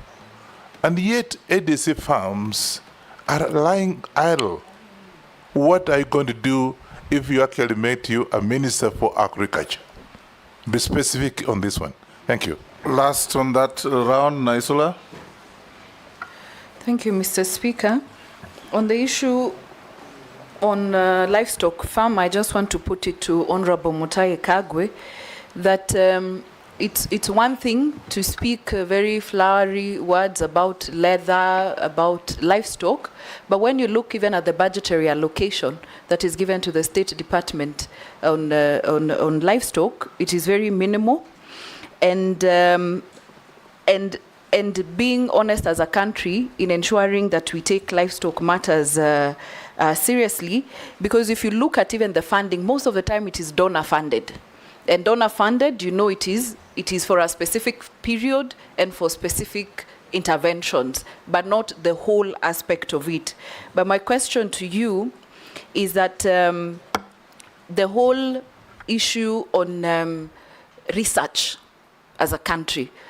In the past, we have been a very, a country that is known for its research, and mostly on our foods, on even the livestock, on agriculture. I'd like to know what you think about us as a country on the measures that we're putting in place and what we need to do to ensure that research goes back to where it was and gets the necessary funding, because that is important. Nominee, you can answer those 5. Thank you very much, Mr. Chairman. Mr. Chairman, let me start with the issue of the fake fertilizers that was raised, because it has been raised by quite a number of members. And to answer as follows. Number one is that obviously that was an extremely unfortunate thing to do. Mr. Chairman, there are 2 areas that I find almost reasonable. One of them is the area of seeds, fake seeds, and the other one is fake fertilizers. Because that issue actually affects not only food security, but actually national security. Because if you grow for a whole year, you are growing something and it was fake from the beginning, or you give your cows fake feeds and they die, Mr. Chairman, this is a matter that I would like even to work with this House to create more civility in terms of the penalties that are involved when people sell fake fertilizers, when people sell fake seeds. This is an area where, if approved, Mr. Chairman, I would like to work with this House to create that civility. And to do so, I cannot, sitting here today, talk about what I can do in terms of the farmers who have lost. This is a matter that I would have to go into the ministry, look at it, discuss it with perhaps Treasury, and see what can be done. But I take your point that a loss was made, and somebody benefited from it, but nobody was compensated, for the loss. And it's a matter that I take, and I'll take to heart. Mr. Chairman, on the issue of livestock vaccination, I spoke to it, and I spoke about what I believe. And obviously, sitting in the office, I will have the information at my fingertips. I will be clear. This is a vaccine that is being made locally by Kevavapi. One of the things that I would like to say as a highlight to all the things that have been asked, including the pesticides that I think Mheshimiwa Ferdinand spoke about, is to say that there will be a rule of thumb that, in my opinion, the ministry, if approved, would adopt. Number one is this: whether GMO, whether pesticide, whether fertilizer, if that product is not being used in its country of origin, it will not be used in Kenya. If it is a fertilizer, if it is a GMO product, if it is a seed. Do you know the case of Roundup? Yes, I'm aware of the case of Roundup. I'm conversant with that debate, Mr. Chairman. In fact, there was a luring in Australia, I think it's this week or last week, that was made on the same, where in Australia they said that it is not carcinogenic, but this is something that I will sit with my scientists and my decide that decisions will be made on the basis of science and data. Because it is not enough that I proclaim here, but I can tell you that there will be no product that is going to be sold in this country under my watch in the Ministry of Agriculture and Livestock that is going to be a product being tested here. We are not guinea pigs. We will not be used by anybody as guinea pigs. I am aware, Mr. Chairman, for example, there are some organizations overseas that are rebranding their products so that instead of coming as the main product which has been banned overseas, they rebrand themselves as another product so that we can pass it here. And I can tell you that we will be as vigilant as we can be to ensure that we protect our farmers as well as our private sector players. In terms of the taxation regime, because I think, Honorable Member, that's what you are referring to. Yeah, the regulations and the many things that you have to pay. You have to pay for research, you have to pay for transport, you have to pay just to be able to export. You have to be able to, every single document has got a tax on it. You know, this is something that we need to look at, because by the end of the day, it would be better to create a bigger volume of business people and tax them a little than to have just a few business people, which you tax a lot. Because the bigger volume of business people create jobs. You know, the less ones don't.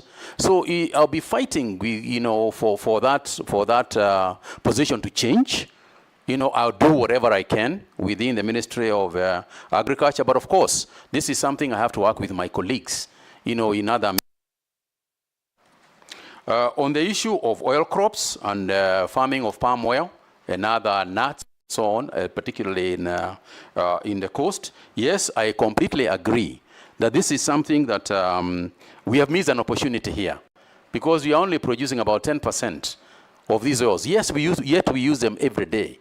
So we are using foreign exchange unnecessarily when we can actually grow palm oil. We have seen countries that have changed completely. Uganda, next door, is growing a lot of their oils now. So there is no reason why we can't do it. But I also know that we have got to work with the extension farmers that Mheshimiwa Wanyonyi also referred to. We have got to have educated extension farmers to change some of the cultural norms that our people have against or for farming certain goods. For example, I know for a fact that AFA has produced a huge quantity of the coconut seedlings that they are trying to distribute. And therefore, there is an education and extension work that is required there to go and tell the people, we have got this, but it's not enough that you go to a farmer and tell them you have got coconut seedlings. How do you plant them? Where do you plant them? What sort of fertilizer do you use? Is it organic fertilizer? Is it, you know, mineral fertilizer? So there is quite a bit to be done so that we stop blaming the people and take responsibility ourselves to grow. On the issue of GMO, again, I repeat what I said, but we must also ask ourselves, what is GMO? You know, this genetic modified organism, what is the mischief that this organism, this genetic change is supposed to have done?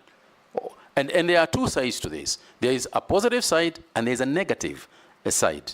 And one of the first things that we must do is ensure that the National Biosafety Authority is sufficiently funded, is sufficiently prepared to deal with GMOs. You cannot deal with GMOs in your country until you have got the institutional framework to make sure that the regulatory framework is there, to make sure that the rules and regulations to deal with those products and services are there, so that we are clear that if a GMO product comes, it will be to the benefit of our nation. And there are some benefits to some of the products. For example, if you look at the cotton growing areas, and you look at BT, and what has happened because of the absence of the worm, you can see that cotton is now increasing. We are now having more cotton. So they are, and let's also forget that genetic modification of plants happens naturally anyway. The maize that we are growing today is not the maize that we originally got from Mexico, you know, centuries ago. It's a different one. Wheat is not the same. What is critical is for us to ensure that we are not used by people for testing their GMO products. If you have got a GMO product that you have designed yourself, use it in your own country. Let's get testimonials of what is happening with that GMO in that country. Then when you have failed or succeeded, let's talk about it then.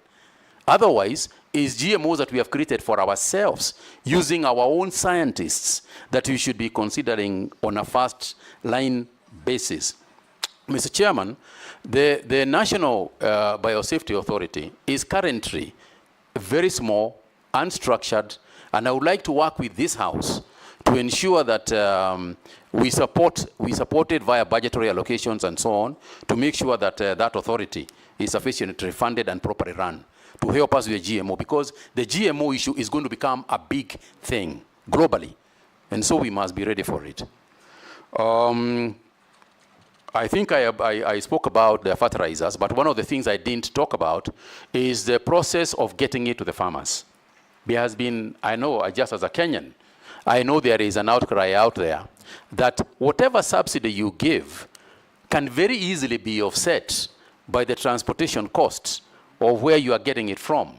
And therefore, what I intend to do is working with the county governments, ensure that we use the processes in county governments, we use the processes in, with the cooperative movement, with the circles to ensure that this can go as close to the people as possible. There would be no reason whatsoever why any farmer, for example, sitting in a county should come to Nairobi to go and to come for fertilizer.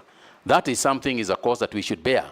Otherwise, we would be giving with one hand and taking the same with the other. And therefore, I'm not going to preside or supervise over an activity such as that one. The other aspect of fertilizer, I think, that has not been raised, and I also want to mention, is the question of accountability. Accountability of the subsidized fertilizers. And that is to say that if we must have proper data in terms of what is a farmer, how much has been allocated to a farmer, how much is going to them. Is it the same quantity or a different quantity? Do we have a situation where I've been allocated 5 bags and I get 3 bags, where another farmer has been allocated 10 bags and get 12 bags? And technology, again, here can help us with the traceability of the fertilizer. We need a platform that can say, as Mutahi Kagwe, I got a message that I can collect 5 bags, but I must also give feedback that I actually received 5 bags. You know, that way, my allocation and what I actually received can be reconciled, and therefore that transparency can kill a lot of the suspicion that is currently within that accountability of the subsidized fertilizers. And yes, extension services, Mheshimiwa Wanyonyi, is a way to go. But I think what I want to clarify is that I do not see the youth as just people who are going to be employed in extension services. I see the youth as the major participants in the activities of farming. You and I and a lot of our age mates, you know, are slowly disappearing. And we need to make sure that our food security is no longer with us. Our food security should be with the young people who are the ones who are getting children and so on. So yes, we are using them as extension people, but we want to mainstream agriculture also to the youth. On the issue of Mheshimiwa Naisula spoke about the budgetary allocations and donor funding for the programs that are going on, particularly in the livestock keeping areas. And I want to say the two things. Number one is that we have got to be the ones driving the donors.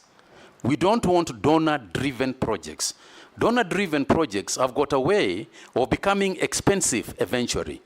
And you know, Mr. Chairman, this word donor is something that we need to clarify. You will remember, even in the 9th Parliament, we were talking about this definition, donor.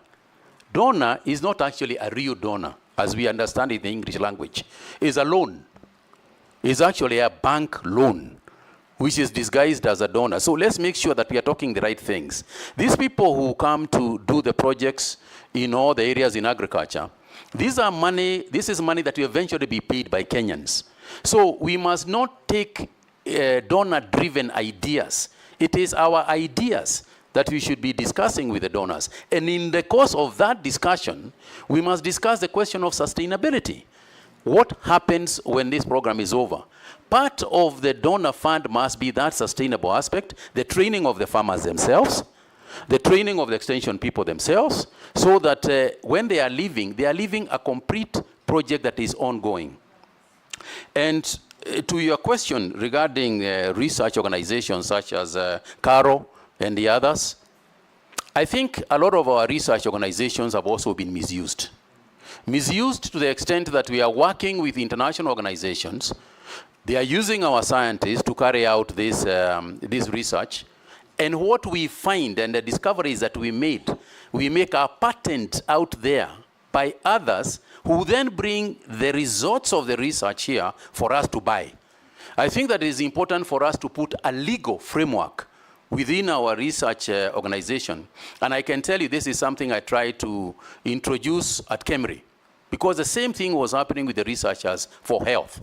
I think it is also time for us to ensure that the researchers for vet vet medicines and vet services are also part of that understanding. Yes, we need to work with international organizations because essentially research is international in its nature. But we must make sure that what we get here and our findings here remain ours. That data, when you see an organization coming to say they want to work with you in research, what they are looking for is data. We must make sure that that data belongs to us. And people can buy from us, not us use our nation, use our scientists to then buy from them. Thank you. Yes, Ferdinand, EDC Farms. Yeah, no, I've finished, but I just wanted to request the nominee, in case you are being made Minister for Agriculture, I want you on this extension service so I can be able to increase productivity for export and local consumption. Look for budget allocation for training of extension services. Just look for budget for that because we have talked about. You are the ones who give money. No, but they have to go. He has to ask for it. Yes, Daud. Thank you, Mr. Speaker. To the nominee, I don't know when you last walked on the streets of Nairobi, but you know when there are goons on the streets who want to pickpocket you or something, I'll say it in Kiswahili, watakwambia, mwizi akiwa amekuiba, atakwambia, angalia ule mwizi ule, na yeye ndio mwizi. So I'm not putting it to you that you are anything like that. But you know, you have just talked about cartels. You were standing outside Afia House and said, the cartels are here. And you did nothing about them. Because you left that and the cartels are still there. Now I'm putting it to you. While you were the Minister for Health, there was a vaccine which was approved, Sputnik.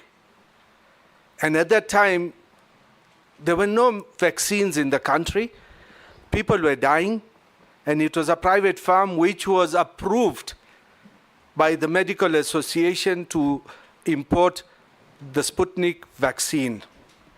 But your ministry went ahead, while they had already administered those vaccines, some of it, and you cancelled the vaccine should not be administered without thinking the investment which was put in by the investor who brought that, and it was a private investment. So how are we sure that once you go to the Ministry of Agriculture, you will not stop any new investor the way you did while you were at the Health Ministry?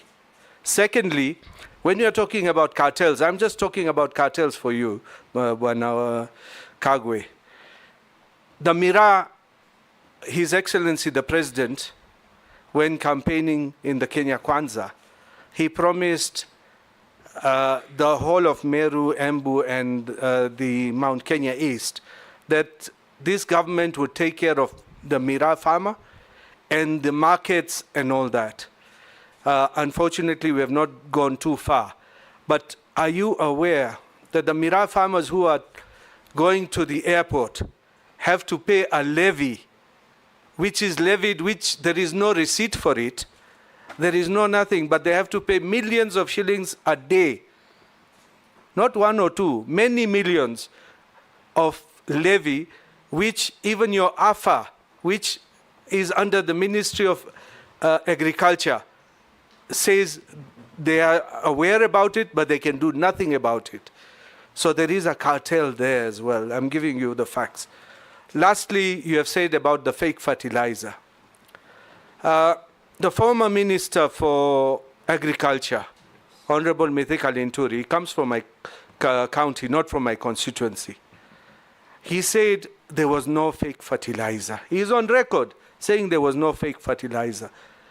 If there was fake fertilizer, as you have alluded to, and no people have been taken to court for that fake fertilizer, and nobody has been compensated for that fake fertilizer, is it true there was fake fertilizer or there was no fake fertilizer? And the fertilizer was being distributed by National Cereals and Produce Board, a government agency, not private shops. So what are you going to do about it? Thank you. Marcel?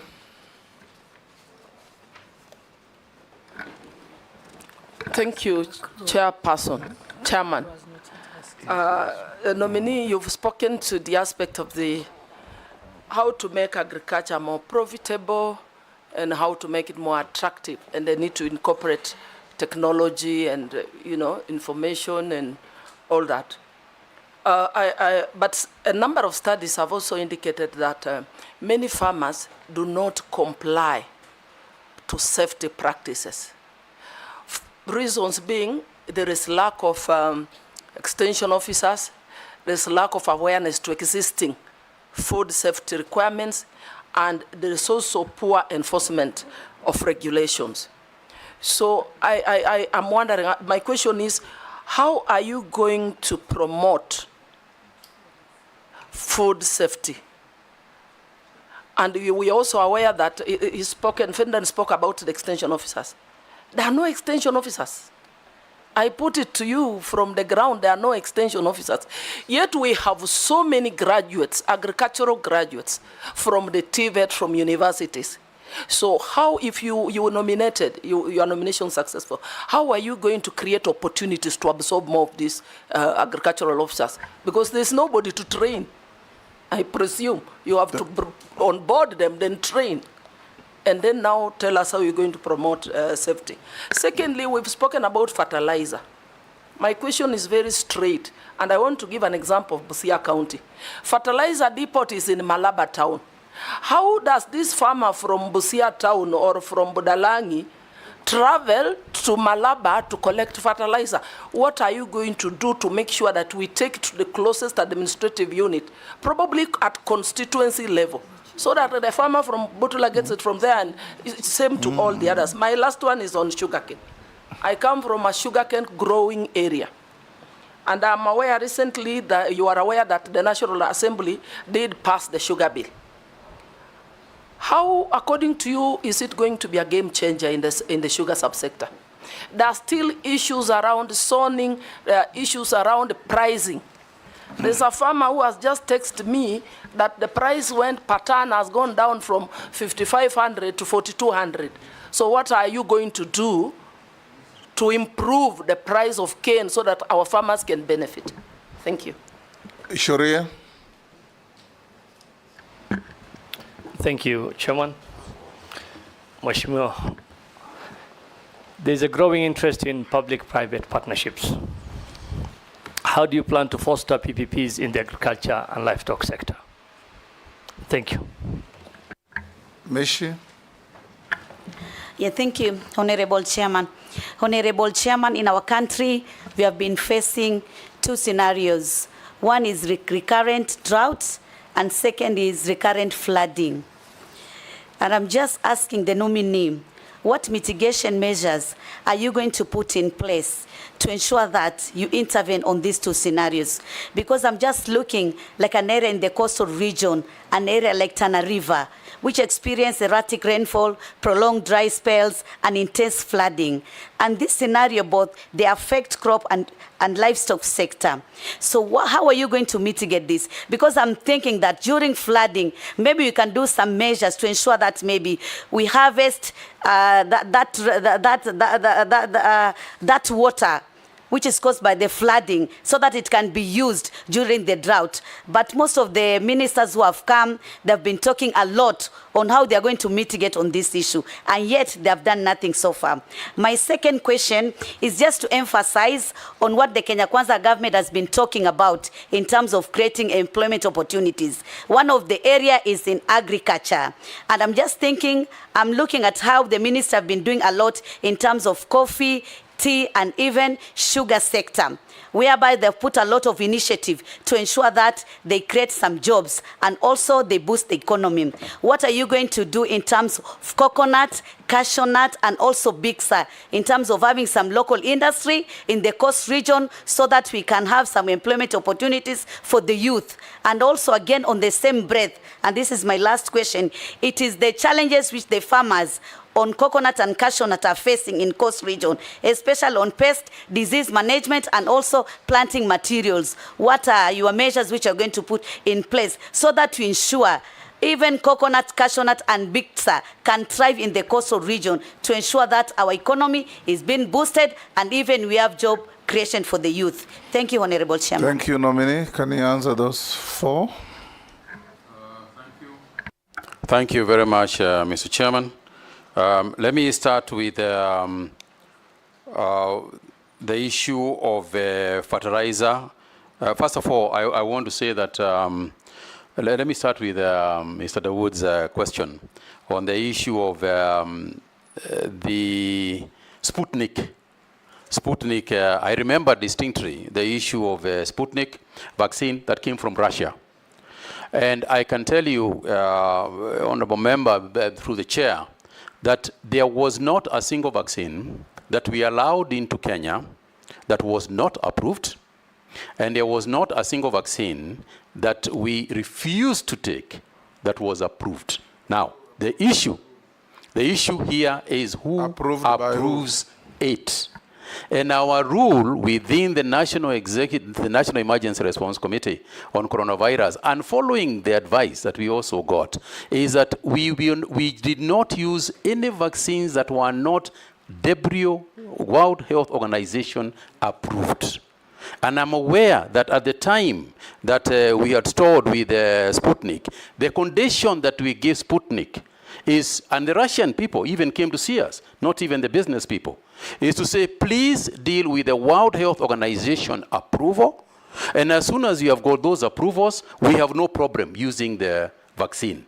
Because you can imagine what we'd have to deal with vaccines coming from very many different parts of the world. The only thing that we could do and guarantee the safety of our people was to use the World Health Organization as a major approval organization for us. And at that time, Point of order, Chair. Yes. Chairman, sorry. The minister, the former Minister of Health is not telling us the truth. There is no way the vaccine could have come to Kenya if it was not approved. That is the first thing. They had an approval from the Kenya Medical Practitioners Board, and it was even administered. 230,000 doses were administered. But it was politics which made it to go out. It was a private venture. Yes, they had everything, but the minister is not telling us, the former minister is not telling us the truth. Are you not telling us the truth? Yes, Mr. Chairman. Hold there. Yes, Junet. Chairman, I agree with the Honorable Dawood. The vaccine arrived in Kenya with the approval of the government, and it was administered to many people, including the current president. And what happened when the current president, who was the deputy president, took it, is when that regime stopped it. Let us be honest to each other. Yeah, let's be honest. Mr. Chairman. Did you play politics with the health of Kenyans? Mr. Chairman, I want to repeat that the only approvals that we recognize as the National Executive Committee on Coronavirus was approvals that came from the World Health Organization. If that was the case, just hold there. How did the vaccine get into Kenya and have it administered on Kenyans before you chased it away?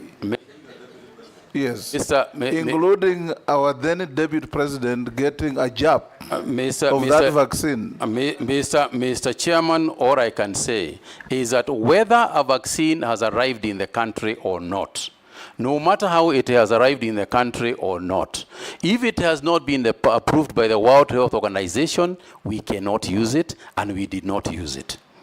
I think I rest my case. So are you telling us that it had, by the time it arrived and it was administered to 230,000 people, it had not yet received approval from World Health Organization?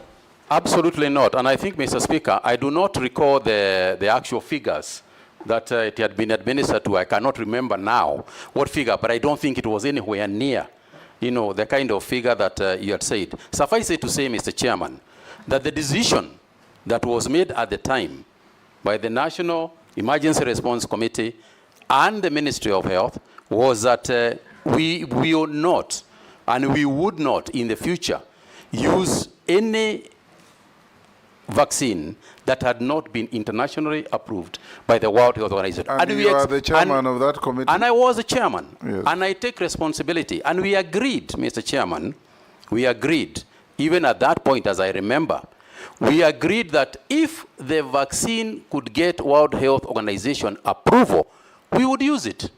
What Daud has put to you is that you made an irrational decision based on political consideration.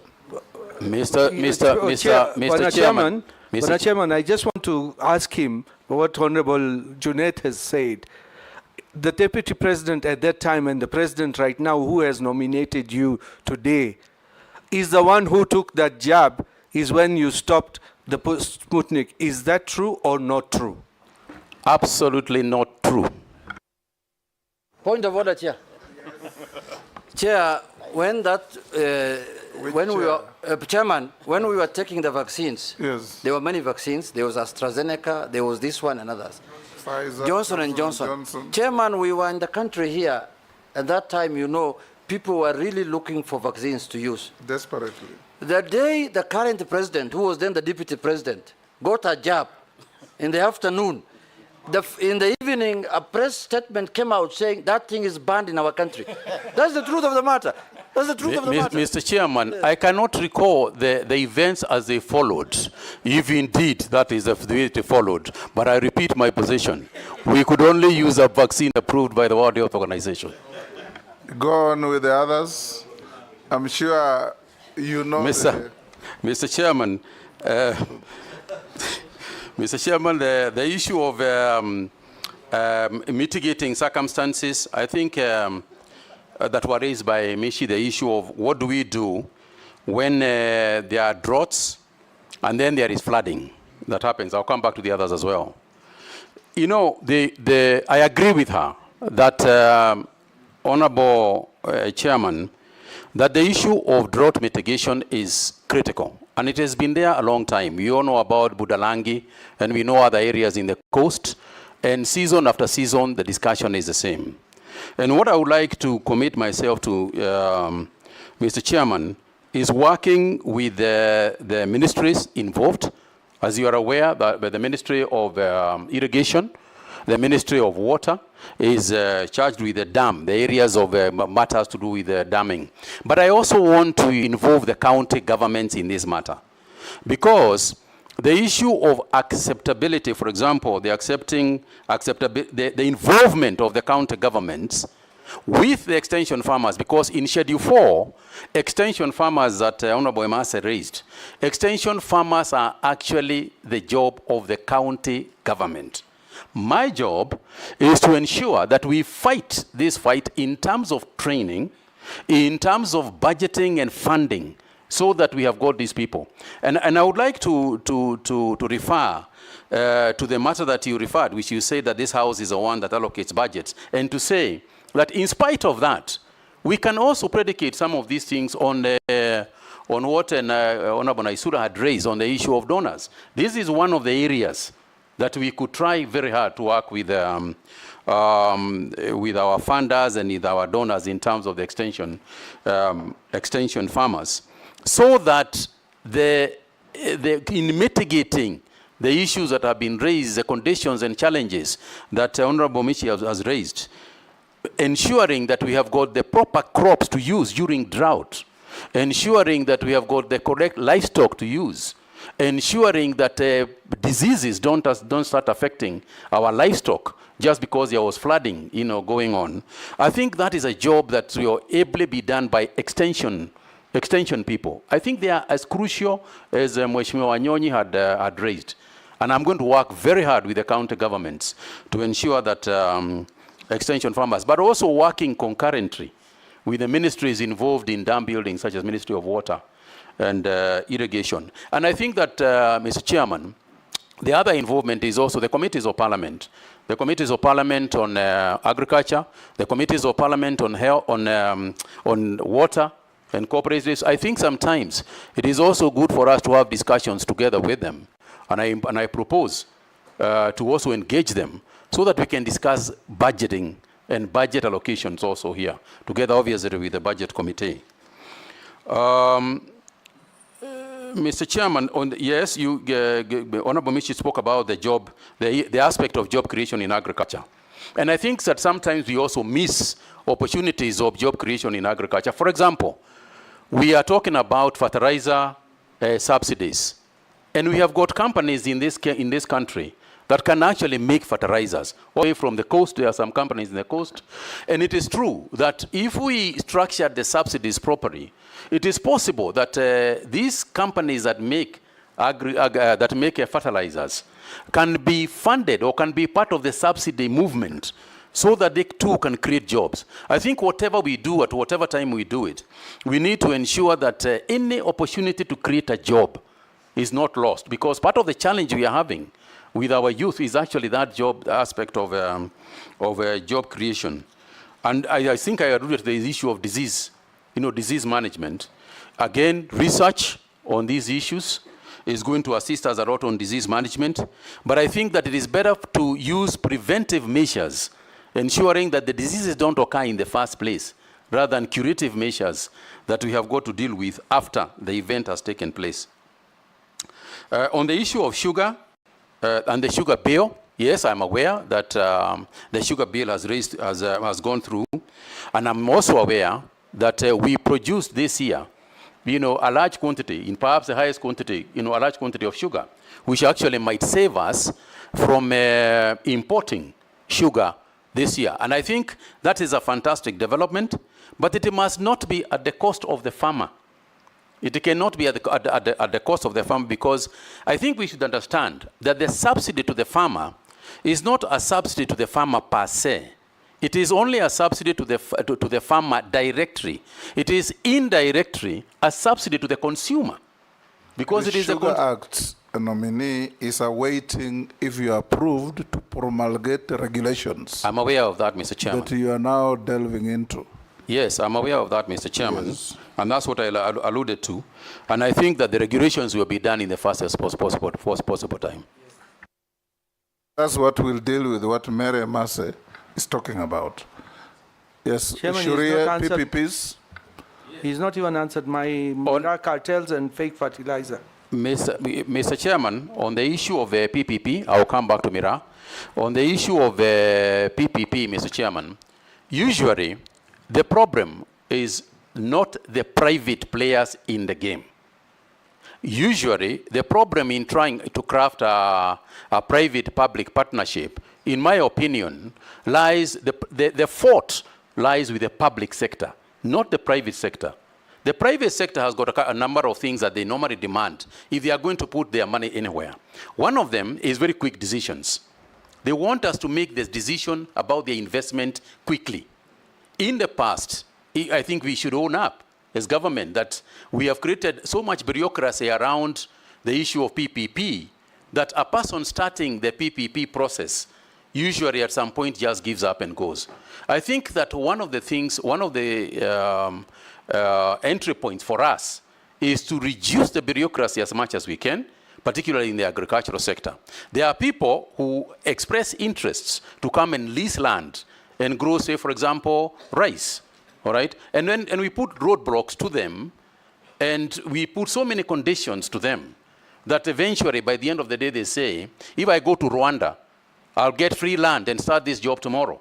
And they leave. So we are losing a lot of investments, because of our own bureaucracy and the conditionalities that we are using, that we are putting on the private sector people. Conditions that sometimes are official conditions, and conditions sometimes which are suspect. So I agree with you that we must fight more, we must reduce our bureaucracy, and we must be more willing. It should be an objective to bring the people in. It should be our objective to fight for investments to come in, not to put roadblocks for the investors.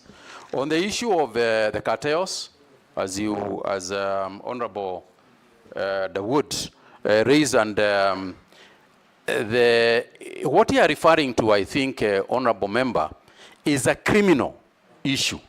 It's not a policy issue. You are referring to a criminal activity that is clearly going on someplace. You said at the airport, that is clearly going on at JKIA. And I think this is the only thing we can, you and I, is to bring this thing to the attention of investigators. I will do my part in terms of prosecuting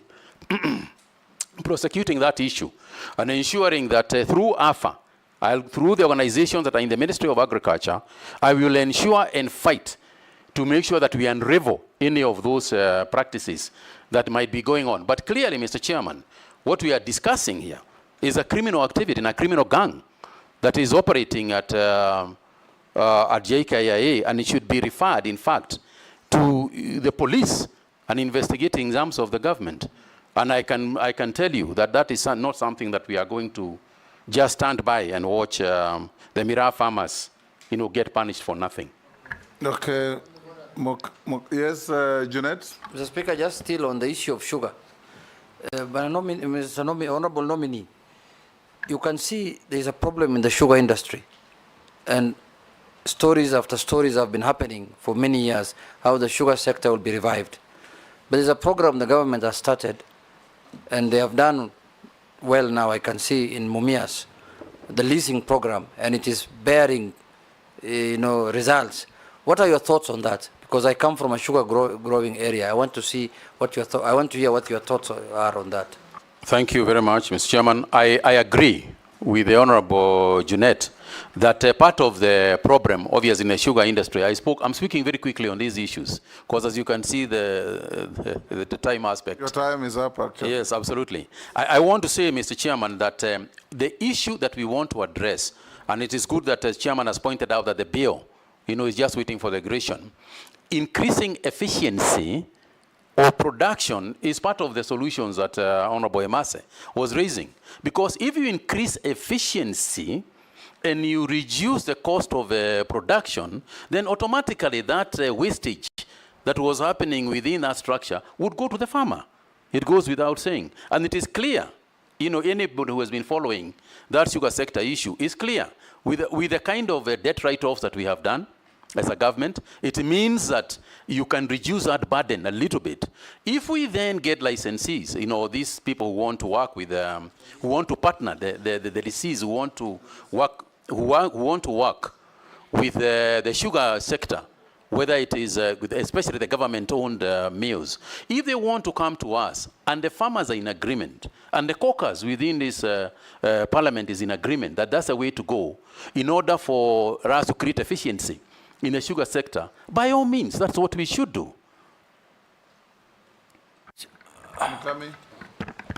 Thank you, Honorable Dawood, Speaker. you've had more than your fair share.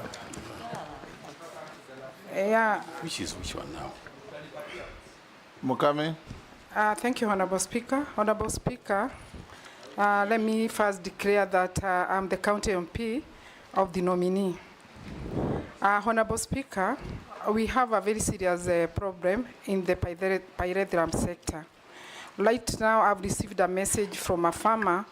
They are saying for the last 3 months, they have not received the money after delivering the pyrethrum, and yet, even the workers have not been paid for 2 months.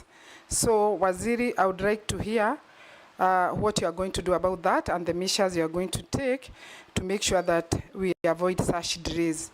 The other thing is about the dairy farmers. How will you institute reforms in the dairy, tea, and coffee sectors to boost productivity? Thank you. Thank you. Russell? Thank you, Honorable Chairman.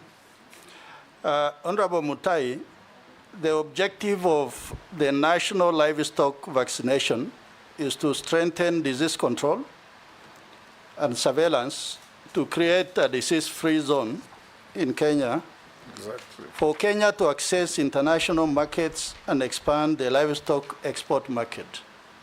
If we go by what you said, that a farmer can be given choice whether to vaccinate his cow or goat, then we are unlikely to achieve this objective. Are you likely to stand by what you have said, or you are likely to change your mind if the House approves your nomination? Secondly, it is on food security. Thank you, Raz. I was going to ask him the same question. On food security, I really want to hear from you. 20% of Kenya is the only arable land available for food production. And 80% is ASAL, arid and semi-arid land. This is a debate since independence. And you could be the 20th or the 30th Minister for Agriculture. If the House approves your nomination, I want to repeat that again. What is it that you are likely to do? Because food is expensive today in Kenya. Production of it is expensive. And more importantly, it's because of the scale of production that is low. So in a sense, food must be expensive. As the nominee for the Ministry of Agriculture, what is it that you are likely to do so that we expand the envelope of agriculture food production? And at the same time, what is it that you are likely to do so that there is incentive for farmers to actually feel that, yes, I can produce more maize, I can produce more potatoes? Thank you, Honorable Speaker. Mule. Thank you very much, Mr. Speaker. My concern is what he began with, that is the marketing. And I want to put it clear to you that the country faces challenges in marketing, leakages, and distribution of produce, especially from the local farmers and small farmers, to brokers who take advantage of the fragmented distribution chain to enrich themselves. What do you intend to do to improve the domestic market links and information systems within the market? And last, Mr. Speaker, your predecessor sat there, and I asked him about the tea issue in Mombasa. And he promised that committee, once he is approved, he'll deal with the issue within weeks. Up to today, maybe that's why he has been deployed to be an ambassador. Up to today, we are still talking about issue stack of tea stack in Mombasa. And when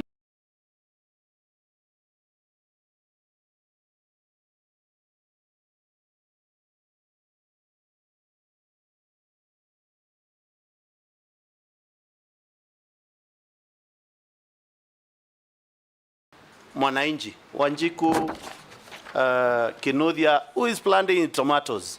Yet we still have influx of products from the neighboring countries within. And yet the cost of those products at the market are cheaper than the Kenyan produced products. And this is across board. That is tomatoes, cabbage, maize, onions, and everything. And you need to spur that growth of productivity at that level. What are you going to do if you are approved by the House? And putting in mind, we were given a promise by your predecessor a month or so, nothing has happened. 2 years down the line. Yes, go ahead. Thank you very much, Mr. Speaker, Mr. Chairman. Mr. Chairman, I want first to start with admitting that the pyrethrum sector that Honorable Mokami referred to is in a mess. To put it any other way, would be to do the proverbial ostrich, thing and bury my head to the ground. And the only thing I can say is, broadly speaking, it is an area I intend to sit with the industry itself, the entire industry, and unravel whatever has been bedeviling it since almost independence. Since the Americans got out who are buying this pyrethrum of ours, we have never quite recovered in the pyrethrum sector. And all I can say is that I will need time to sit with them so that we can resolve whatever issues exist with them. I do not have the silver bullet with me right now. The second thing is on the issue of dairy farmers.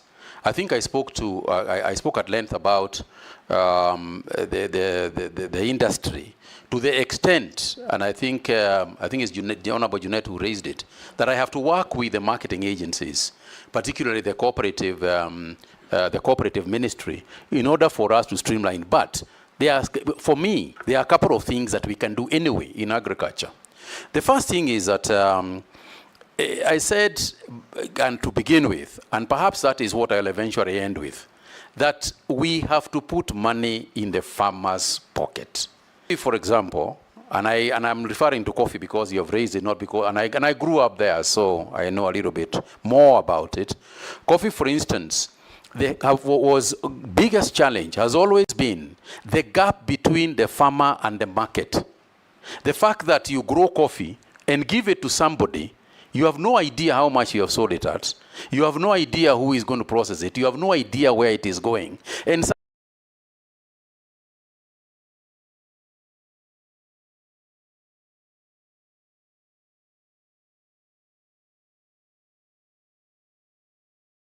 sometime in the future, you expect to be paid. There is no such business case that can exist anywhere, whether in farming or in any other areas. And I think that closing that gap, and I hope that the coffee bill also being proposed, is that closing the gap between whether it's in sugar, knows a little bit about the market. And I'm glad, Mr. Chairman, because under the current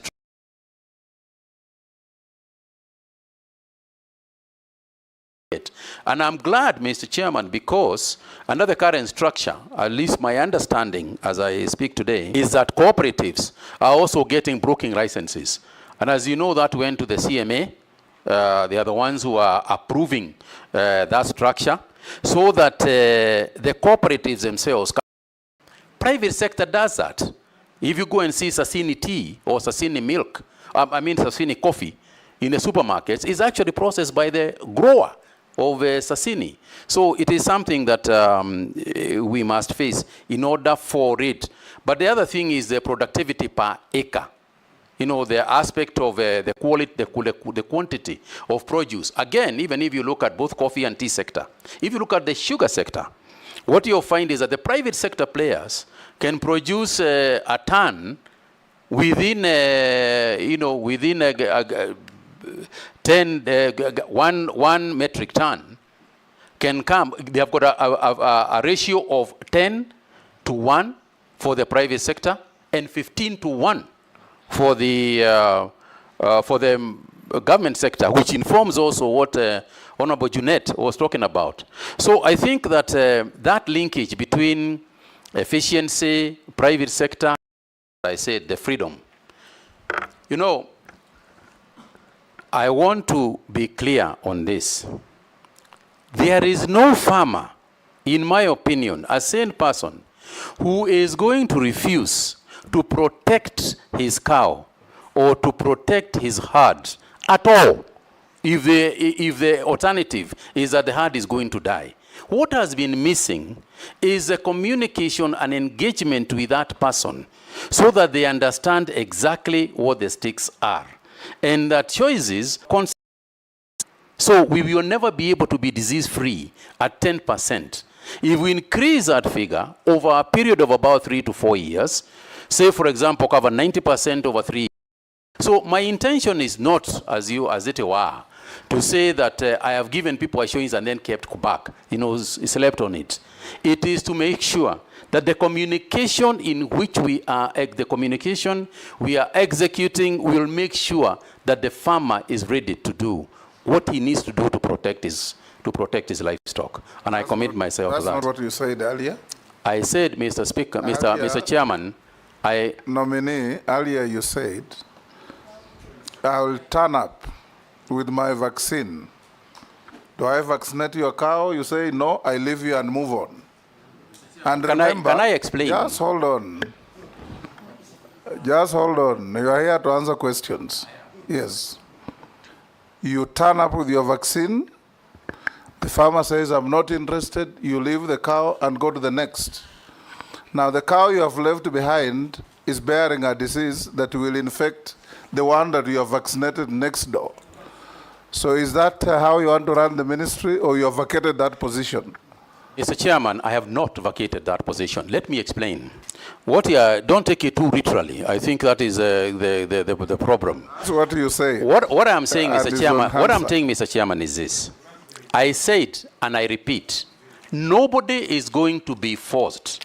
You cannot go and force a farmer with a gun or whatever it is to go there and tell a farmer, you must absolutely vaccinate this cow, or else I'm going to take you to a police station. That is not the way to approach the issue. The choice that I have created, Mr. Chairman, is a choice where you are saying, listen, there is no force of vaccinating your cow. However, if you don't want us to vaccinate it, we can leave it. However, these are the problems that you are going to incur. And that is why I'm saying, Mr. Chairman, nobody with the proper communication is going to make that choice.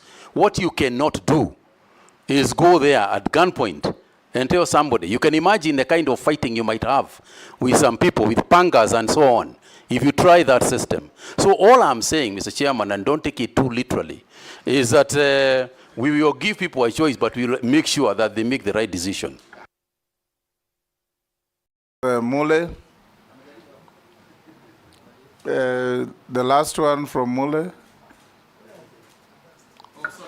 I'd ask.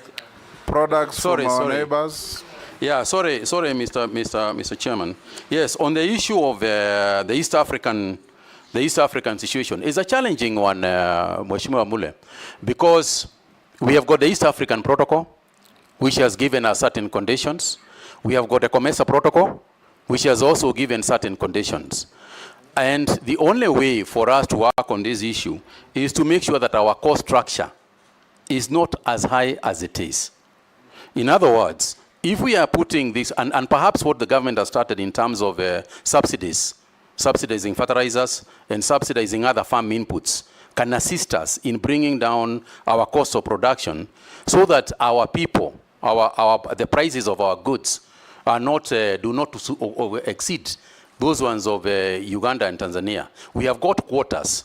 And I think there's a discussion between the East African countries that has got to be done, because don't forget that even as we complain about what they are bringing in, they too are complaining about what we are taking there and the balance of payment issues between the East African nations. So I think eventually it will come to an equilibrium, but I think on our part, on my part, my role and my job is to try and make sure to mitigate the circumstances so that we are producing at an affordable rate where we can both make money for the farmer, but also make sure that the consumer is not advancing for the importation of others because they are cheaper than their own products. Thank you, sir. Thank you. A few questions from the public. Mr. Speaker. Yes. He didn't answer the second part of my question, which is on the issue of ASAL. The ASALs. Yes. I think I'd spoken a little bit about that issue of food security and the issue of ASAL region. But let me just quickly wrap what I had said. I had said that we need a huge infusion of our research organizations in those areas, particularly the arid and semi-arid areas, because the farming in the area we have got to bring products that are conducive to the climate. The climate won't change. So it is our climate, it is our products that must change to suit the climate. If it is the question of damming, and I said earlier that I would work with the Ministry of Irrigation, the Ministry of Water and Irrigation, to ensure that we are doing more dams than we are. Some county governments have done a fantastic job in terms of creating water ponds, for example, that can be used both for crop as well as livestock support. But I think there is more to be done, and I think that I will work with the county governments that are in place and see where the support that we can give in terms of creating these disease-resistant crops, drought-resistant crops. And I think I'd spoken to that issue a little bit earlier. And you are right. If we don't address, the semi-arid area has to be in the future the main farming area because it is a larger part of Kenya. But we also have seen countries in the world that are within very dry areas making huge production. I mean, Egypt, we have got Israel, we have got countries around us that we can copy. Australia and so on. So we can do it. It's a question of the political will and the time to do it. Thank you. Mishi? Mr. Speaker. Mishi's question about the planned crops of the coasts. Coconut, Bixa. Did you answer that? And Chair, also... Chairman, yes. Just on the same breath, there is one section of farmers which you have not addressed, and I want to talk about it, to ask the question on the horticultural farming. There is this question, and it is some challenges, especially the stringent international standard which they are facing. The other one is the Ethiopian's fledgling cut flower industry. So how are you going to intervene so that you ensure that our farmers doing horticultural also can benefit from this? Chair, if we can respond to the issue of the bulk tea at the port of Mombasa. I know it is a serious issue whereby it is holding serious economic background to this country. And we really need very clear directive from him when he takes off the ministry. Because last time we were given 2 months to handle it. It's still there. And farmers are suffering. Nominee? Thank you very much, Mr. Chairman. My understanding, Mheshimiwa, is that, and this is something that I had consulted even with my predecessor on the matter, is that the Munyi-led team has done a substantial amount of work in terms of reducing the quantity that was there lying at the port. I understand there was almost 100,000 metric tons, and right now they are probably talking about some 20 to 30 remaining. That's my understanding from where I sit. So because of the changes that they made in terms of the fixing or the removal of the fixing of the prices, I think that the situation is easing away. But this is something I can only talk about from what I have been informed. This is something I need to be there to see. But I'm aware of it. I am aware. I have been looking privately on my own about what is going on in there. I happen to know the committee people as well. So I'll make sure that I get involved as much as I can. I do not wish to give a week or two because I don't know the intricacies of the issue. But I can guarantee you that I'm going to get into the thick of it as quickly as I can. On the issue of horticultural farming and stringent international standards, yes, it is true that we are facing stringent international standards, but I think the horticultural sector is faced with both local and international hostilities that we can deal with. For example, on the export side, that's one of the areas that I know they have been complaining about. It has been there, is common knowledge in the newspapers, talking about the many small taxes and deductions and all these things that they have to do. And that's what I refer to as supporting. We need to support them, remove some of those things, export more, and then you can tax on the income taxes and you recover your money through the volumes, not through the initial prohibitive taxes. And of course, on the issue of the international trading space, within the World Trade Organization and other organizations, I think that working with the Ministry of Foreign Affairs and of course Trade is a question of ensuring that the conditions that we are getting from particularly the European Union, because that is where most of these products are going, and also diversifying our market so that we don't depend only on Europe. I think there are various other markets that we have not critically looked at that we can, to make sure that we become competitive. Part of the reason why our competitors can fix us and give us stringent measures is because they know you don't have a choice. But when they know that you have a choice and you can deny them those beans, they will listen to what you are saying. Yes, thank you. Europe has now given us quota-free, duty-free. Yeah. So it's now for you, if you are approved, to ensure that standards are maintained. Thank you, sir. Some Kenyan has sent this question. how do you plan to promote and expand feedlot farming in Kenya as a strategy to improve animal productivity? Another one, how do you plan to address productivity limitations, enhance Kenya's food security, and prepare the agricultural sector to meet the rising demand for diverse food products, such as fish, dairy, and meat? And the last one is, you've not told the House what you have ever given back to Kenya as a Kenyan. Thank you, sir. I think I will start with the last one. To say that, Mr. Chairman, as an elected member of Parliament and as a parliamentarian in public service, all you do, and I'm sure the honorable members around me will agree, is give and give and give. I think that is something that we can all agree in this house. Every single day. You are giving back every single day of your life when you work for the public, and you do so legitimately and honestly. All you are doing is giving back to the community. And I do give back, and I think I have something to give back. And it is the public also that has created us, has created me, through the education, through the jobs I have had. It is the public. So we do need to give back, but I put it to the questioner that we do it every single day. Mr. Chairman, on the issue of promoting the feedlot, to the question that the honorable member had asked about the dry areas. Mm-hmm.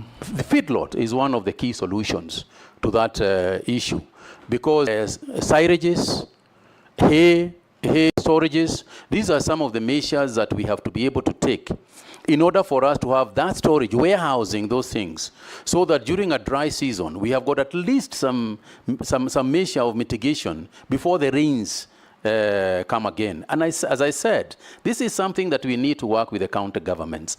Even as we talk about food security for the human beings, we also ought to talk about food security for livestock, because livestock is also part of food security. So if we had that issue of feedlot, and we say to ourselves as county governments, backed by the national government, that anytime there is, like now, when the hay is available all over the country, let's make sure that we stock up enough for a rainy day, even as we stock up, for the people who own the livestock, because sometimes their livelihoods depend are the same. On the issue of diverse food products, yes, I agree that it is time to look at even going back to some traditional crops like sorghum that we used to grow, millet that we used to have. But this is happening almost automatically because the current consumer is also becoming very aware and health conscious. So that 10 years ago, there was very little demand for millet and soya and so on. Today, that is something that is growing, and if you go to the supermarkets, it's happening. But we must also remember that urbanization and lifestyle changes are also going to create different demands that have not been there. For example, rice, the demand for rice is the fastest growing in the country. Why? Because of lifestyles, because people in urban areas can cook rice a lot faster, that they can cook other foodstuffs. So we have got to adjust the farming issues in a holistic way. We have got to look at farming holistically, relating it to changing lifestyles and changing needs and consumer behavior in the country. Thank you. We're coming to an end of your engagement with you. There is a long affidavit sent by Mr. Aura. Members have had the opportunity to look, because we shared that with the nominee. I've had an opportunity to look at your response, and I find the same substantially satisfactory. I'll now ask you a few mundane questions. What is your net worth in terms of wealth? Mr. Chairman, my net worth currently would be around 800. I want to get the exact figure. 800 and about 842 million shillings. Made of? Made up of essentially my wealth is in assets, is in real estate, is in pieces of land here and there accumulated over many years. Have you ever been convicted? No, sir, I have never been convicted. Of a criminal offense in a court of law? No, sir, not once. Have you ever been adversely mentioned in a parliamentary committee? No, sir, not to my knowledge. Do you hold an office in a political party? No, I do not. Have you ever been dismissed from office or removed from office on account of contravention of Article 75 of the Constitution? No, sir.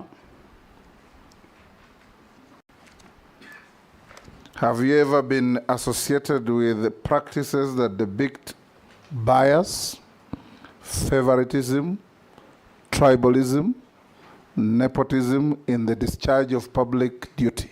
No, sir.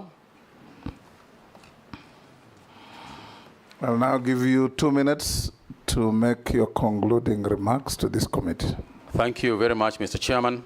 Mr. Chairman, I wish to take this opportunity to thank the committee for a very engaging debate on this matter. And I want to assure the committee that going forward, I look forward to working with you, collaborating with you in this House, because half of the work that we are going to do, or a fair percentage of the work that we do, is collaborating with the members of the National Assembly and members of the Senate. I want to assure you that some of the issues that we have raised are issues that we are going to look at, we are going to study, we are going to execute. I have no intentions of wasting 2 years. That is a period that I have, and I will do my utmost not only to set the ministry on the right path, but also to address some of the challenges that have been bedeviling the ministry over a long period of time. I thank you, Mr. Chairman, for your indulgence.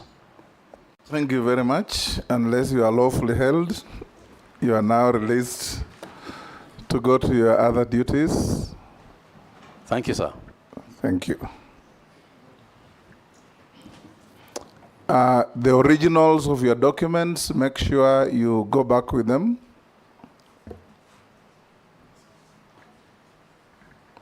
Thank you. Have a good day.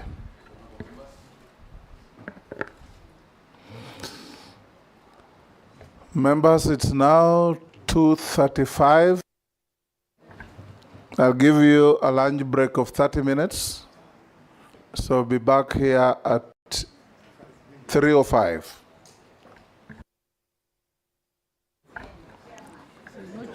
Pardon? 3:10, an extra 5 minutes. And lunch is available even to our members of the Fourth Estate.